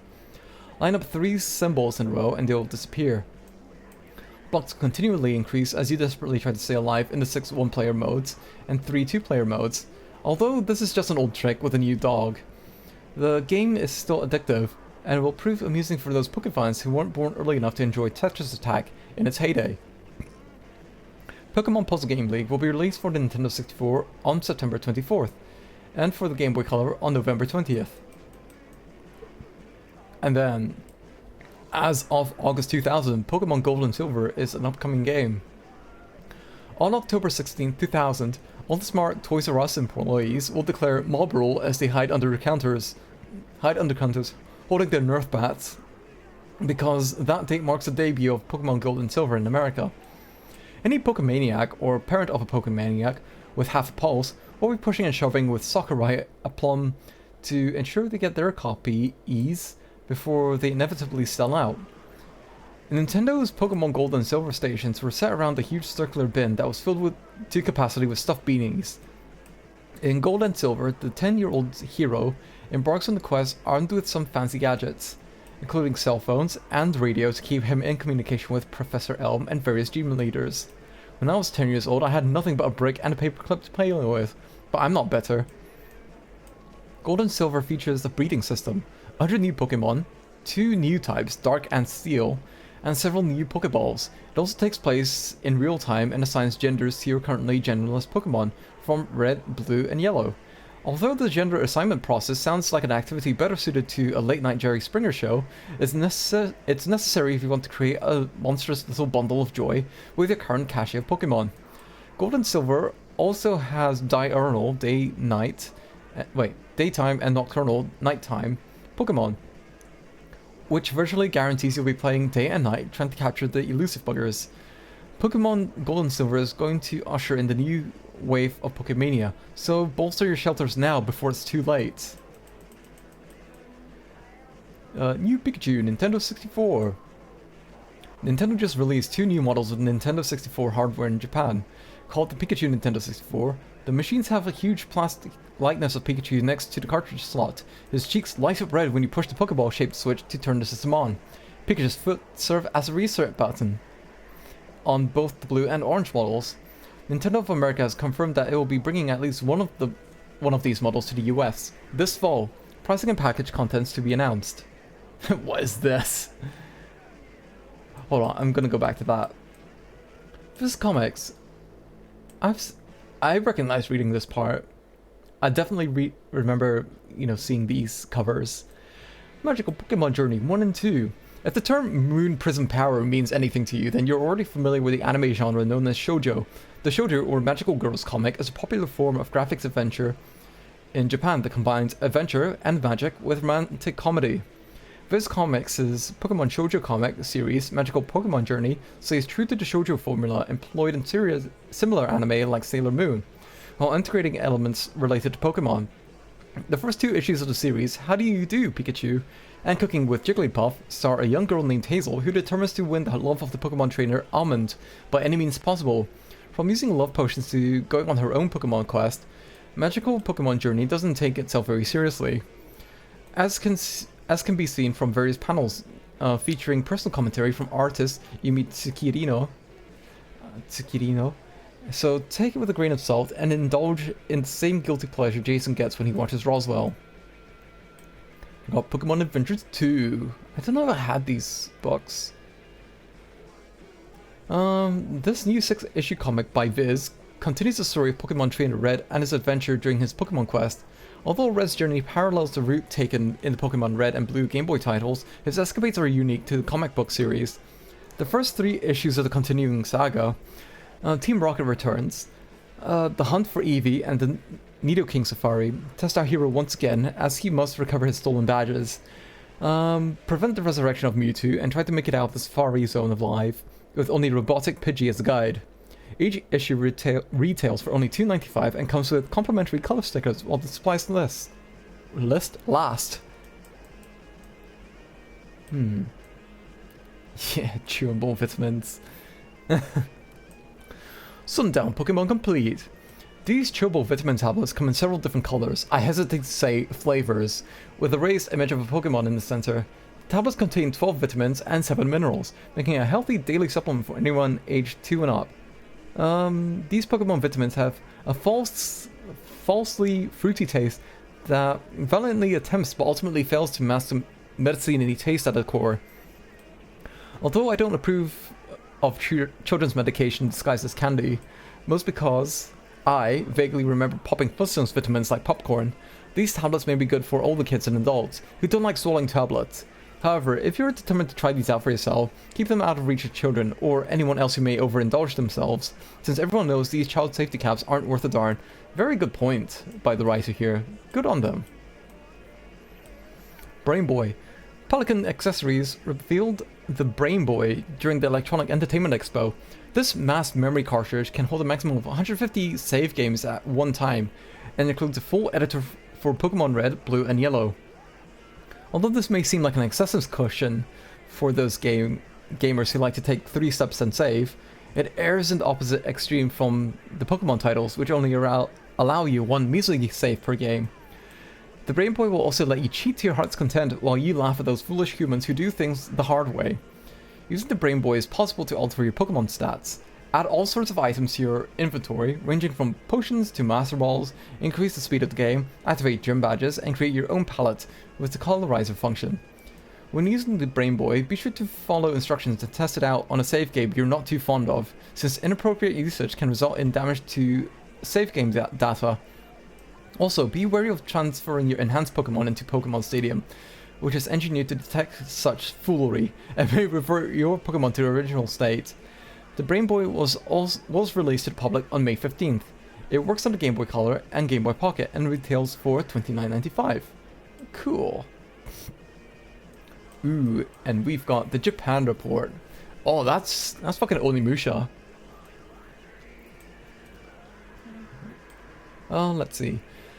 I thought I recognized that name, but we'll probably find out. Keiji Inafune is the general manager of the Research and Development Department number 2 at Capcom in Japan. He is the creator of the beloved Rockman Mega Man in the US series, and was also heavily involved in creating Biohazard 2, Resident Evil 2 in the US. He is currently heading the production of Capcom's most ambitious project yet, Onimusha Warlords for the PlayStation 2 and PC, which you can get on Steam by the way, which is scheduled to arrive in the US around the time the new system launches here. We talked to him amongst other things about Onimusha, Mega Man, Kurosawa, and Hollywood. Akira Kurosawa. Thanks to Matt Atwood of Capcom for setting up the interview. Let's see. It seems that you always quickly embrace the latest gaming hardware and jump right into a new game that uses that technology. Like when the Super Famicom, Super NES in the US was released, then the PlayStation, and now the PlayStation 2 with Onimusha. Does new technology excite you? And Inafune says, I suddenly want the maximum amount of freedom when creating a game. It's really a no-brainer decision for me, especially with the PlayStation 2 being the most advanced console technology currently available. Freedom of creation is of utmost importance to me. I started making games with the Famicom NES in the US, which is a very limited platform.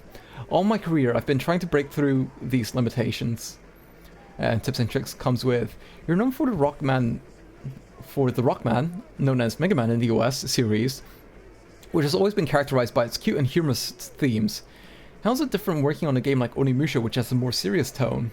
And Inafune follows with, I'm still a big fan of the childish, cute, and humorous themes, but I'm also a big fan of movies. The look and feel of Rockman basically came about because of the limitations of the Famicom. I couldn't do anything that would be realistic until now. In fact, I've always wanted to do realistic games, even back during the Famicom era. You could say that I've been waiting for the PlayStation 2 all this time. How was your experience in creating your first ever 3D game, Rockman Dash, also known as Mega Man Legends in the US? 3D games were becoming a standard in the gaming industry, so I challenged myself in making my own 3D game. It's quite a challenge to take the traditional 2D Rockman game, bring it into a 3D world. Rockman Dash actually became a great learning tool for me in creating Onimusha, especially in the area of character movement. If Onimusha was created on the current PlayStation, as originally was planned, the game would have just ended up being an endless series of sword fights. If the camera simply followed the character, like in Rockman Dash, you would end up just hacking away at anything in front of you. That, in my opinion, would create a boring game.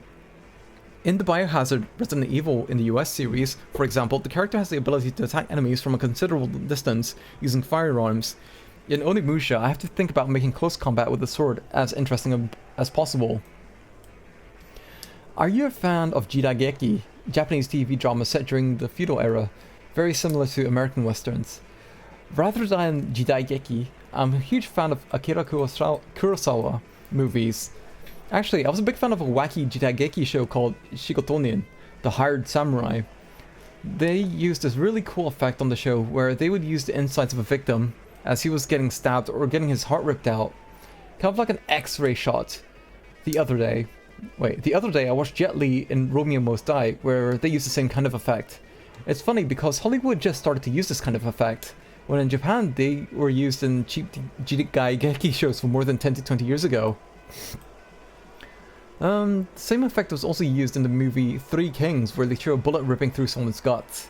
Exactly! It's that kind of stuff in Jidaigeki that I want to express in Onimusha. A lot of younger Japanese kids are unaware of ancient Japanese theatre. Kids in Japan these days are familiar with Hollywood films. It's really kind of sad. With Onimusha, I hope to reintroduce a fascination for films with an ancient Japanese theme.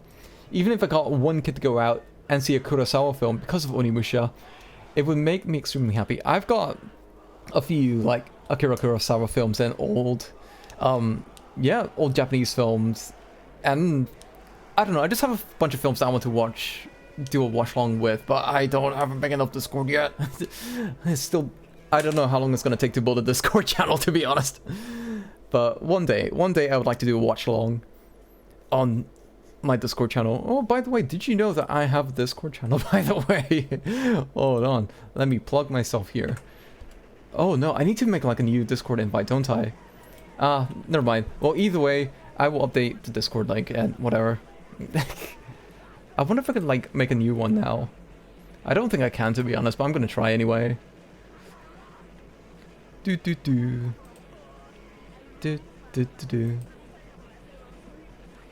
Hidden. Let's see if this works. Ooh, okay. There we go, got a Discord link here for anyone who might be listening in. It's a temporary link, so be sure to get it while it's still fresh. There we go, how's that for a plug? How's that for shilling myself? Alright, anyway. It would make me extremely happy. So yeah, once I get enough people in the Discord, I might do some watch-alongs, that'd be pretty cool. Onimusha is said to have the biggest production budget ever for a game by Capcom. Do you feel a lot of pressure? Absolutely. In fact, I'm scared. Don't get me wrong. I'm actually very thankful that I'm rewarded with a huge budget. But if the game comes out and nobody buys it, then the pressure is intense. Have you used motion capture technology for Onimusha? Only in some areas. Motion capturing often includes a lot of unnecessary movements by the actor, and kind of defeats its purpose. Most of the motion capture stuff was used for facial expressions, for the sword fighting movements. I studied a lot of sword fighting scenes in Kurosawa movies. Many developers have expressed that programming for the PlayStation 2 is very difficult compared to other systems. What has their experience been like? I would like to learn like how to make a game for like the PlayStation or PS2. I think it'd be a nice project. Inafune. Truthfully, the hardware is incredibly hard to program for. It's just been in the last few weeks that we finally started to get used to it. On past game consoles, development for a game continued on a gradual upwards curve. If you spend enough time, the game just gets better and better. On the PlayStation 2, however, you can't take as long as you want and still not make any progress. You can take as long as you want and still not make any progress whatsoever. You can ask, why can't we progress? But obviously, it's a new system and nobody has any available answers. There are, however, sudden breakthroughs that occur with certain programming problems. So developing for the PlayStation 2 can be described as a series of breakthroughs, rather than a gradual curve. PlayStation 2 developing is characterized by a sudden rise, then a long plateau, and then another sudden jump. It really would have been beneficial if I was able to make another PlayStation 2 game to get used to the system before jumping into Onimusha. But my company has trusted me to make an impressive game right from the start. Right from the start, without an E. You've also done a lot of work on Biohazard 2, Resident Evil 2 in the US. How would you say Onimusha differs from other Capcom action-adventure games like Biohazard series or Dino Crisis? The Biohazard series and Dino Crisis are defined by the emotion of fear. A zombie approaches, you're snapping back as you fire and hope you don't run out of bullets. It's all in the context of fear. In Onimusha, you control a samurai. A samurai is not characterized by fear. He doesn't hesitate or cower in any way. A samurai attacks his enemy head-on and with purpose. He has to look good when he takes down the enemy. There may be many similarities with Biohazard as far as the basic presentation of the game, but my goal is to present an entirely new feel when playing Onimusha. The character only gets stronger in Onimusha by acquiring new weapons and learning new techniques. The main reason why we moved production of the game from the regular PlayStation over to the PlayStation 2 is because we think that it wouldn't have had any impact or shock value on the regular PlayStation. I think Americans will really take to this game. Do you ever have the American audience in mind when creating games? Absolutely, especially with Onimusha. I'm constantly thinking of the American and European audiences. That's very thoughtful of him. There is still a question on how well the PlayStation 2 will sell overseas, but I hope Onimusha will be one of those games that sells a lot more overseas than in Japan. Of course, I would also like to see a game do very well in Japan. The American audience seems to favor a more aggressive style of play. In Biohazard, for example, the Japanese tend to approach things with trepidation. Americans, on the other hand, come out with guns blazing. I mean, look at Hollywood films. That's why I think Onimusha's aggressive style of play will be extremely popular in the US. Any thoughts on your next project? I've been working on Onimusha for several years now, geez. So it's kind of hard to think about jumping into a new project. I always have 2 or 3 projects brewing in my head. Sometimes I think of a game and immediately create one. Sometimes I make a game and stop halfway and say, this isn't very interesting after all. Sometimes it's a project like Onimusha that's in my head for years and years. Any interest in doing a 2D game again, simply out of nostalgia? Maybe one day. As far as I'm concerned though, I've done everything I possibly can in a 2D game with the Rockman series. I don't think I'll be able to create anything new. And then who is this one? Q&A session with Kazunori Yamauchi. At the recent Electronic Entertainment Expo in Los Angeles, Sony held a private presentation with a question and answer session with the creator of the Gran Turismo series, Kazunori Yamauchi. During this time, he demoed the still in progress GT2000 and answered some questions from the small audience. Here's what went down. Oh no, this is an entire transcript. Hold on, I need to catch my breath for a second. Oh, reading is hard. Alright, gonna take a sip. Cheers, everybody.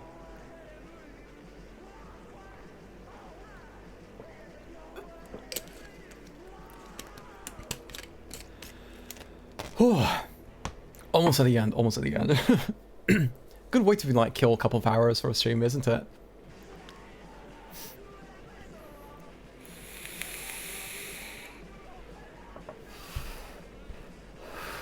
Right. Yamauchi says, thank you for joining us for the presentation of GT2000, which my company is working on. We'll start by showing you the demo version. First, I'll explain the position of this demo in relation to the final retail version of GT. I don't know if I want to read this, to be honest. I'll just pick and choose which part. For each car model, we use approximately between 2,000 and 4,000 polygons. Okay, that's a lot of polygons. What my team is aiming for is not simply an increase of the number of polygons or resolution on the texture. That's the part of the game that we're going to start working on now. For example, we want to implement mist in the Seattle course. It's not as simple as just a fog. We want to be very precise in expressing the condition of the air. Two of the main elements that we want to work on are that the lighting, in this way we hope we can make the game more realistic. The current rendering engine can only handle 20 million polygons per second, but it's not being fully utilized right now. So there's still processing power remaining to implement the additional things like the mist and lighting effects. By doing so, it would bring the game closer to what you might see on television. Blah blah blah. Konami's Hideo Kojima, in his presentation of Metal Gear Solid 2, has also talked about recreating the qualities of air and light. Are less physical nuances of reality light that are going to be what really sets apart the next generation games. Yes, I feel that real-time CG is always trying to catch up with the film. In the past, I have also worked with cameras, taking pictures and films, and while I was doing that, I felt that one of the most important things was to use flight, and now due to improvements in hardware, I'm able to work on those projects. I feel that finally a game machine will allow me to do what people in film have been working on already. To what degree will the opponent cars respond to players' movements? I don't know, to be honest.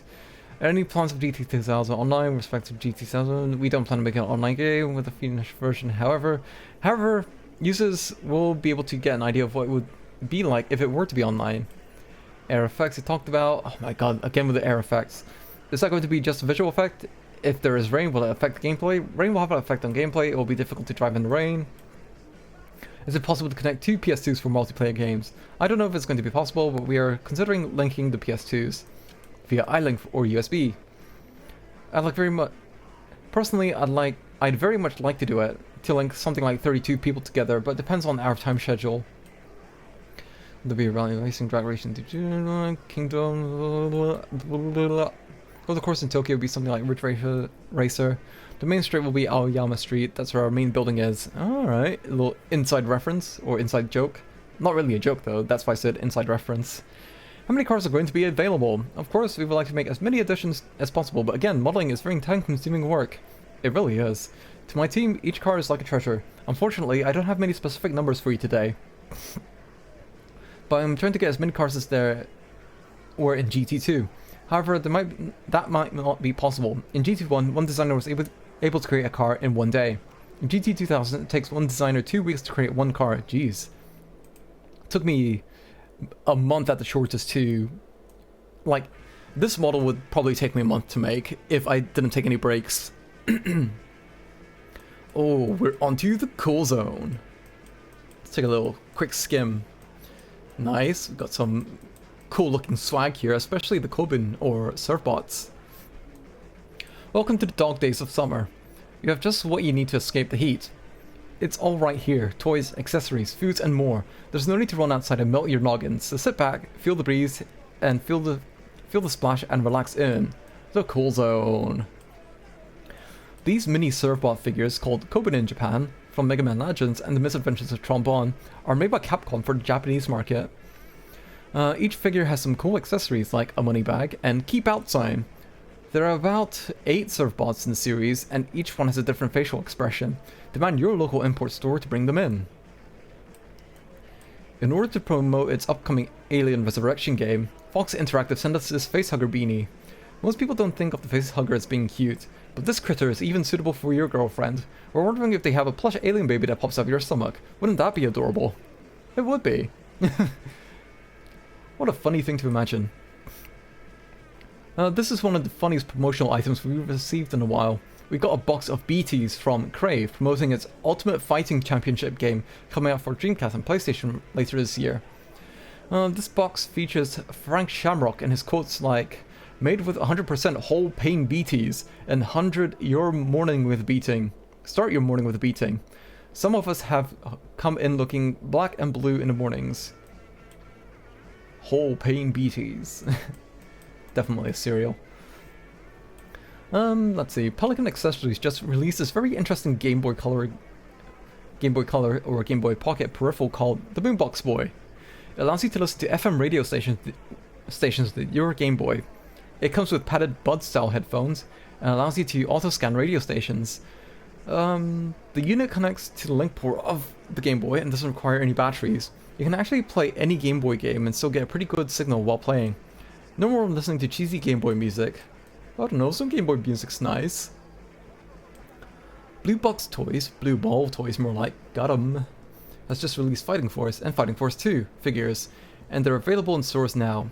Shown here is the Big Daddy, Smasher, from the first game.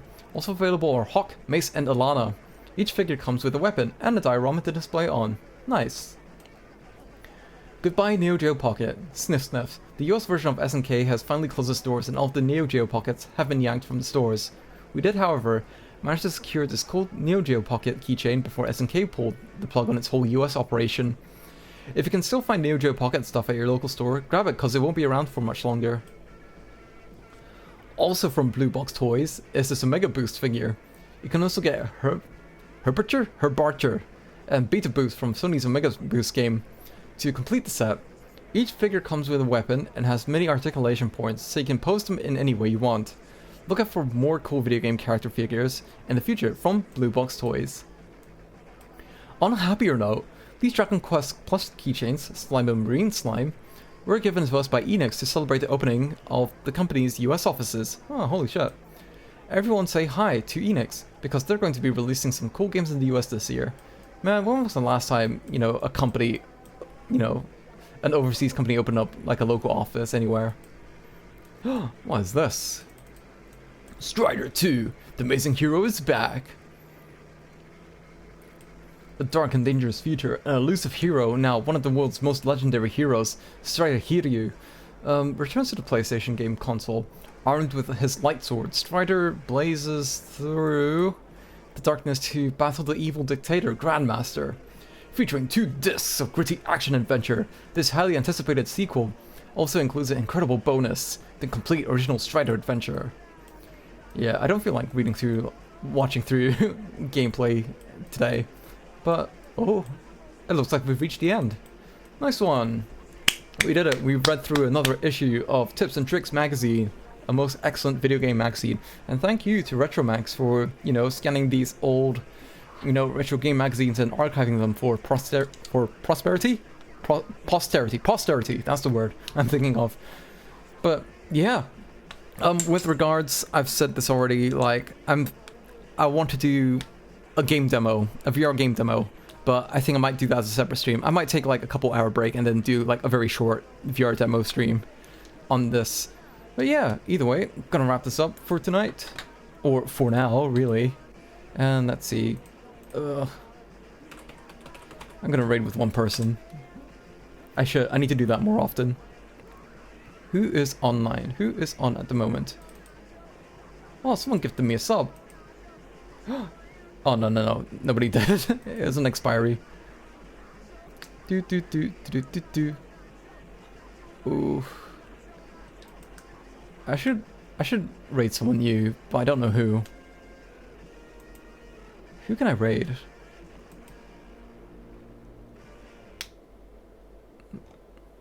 No one's on at the moment, really. It's mostly like these big names.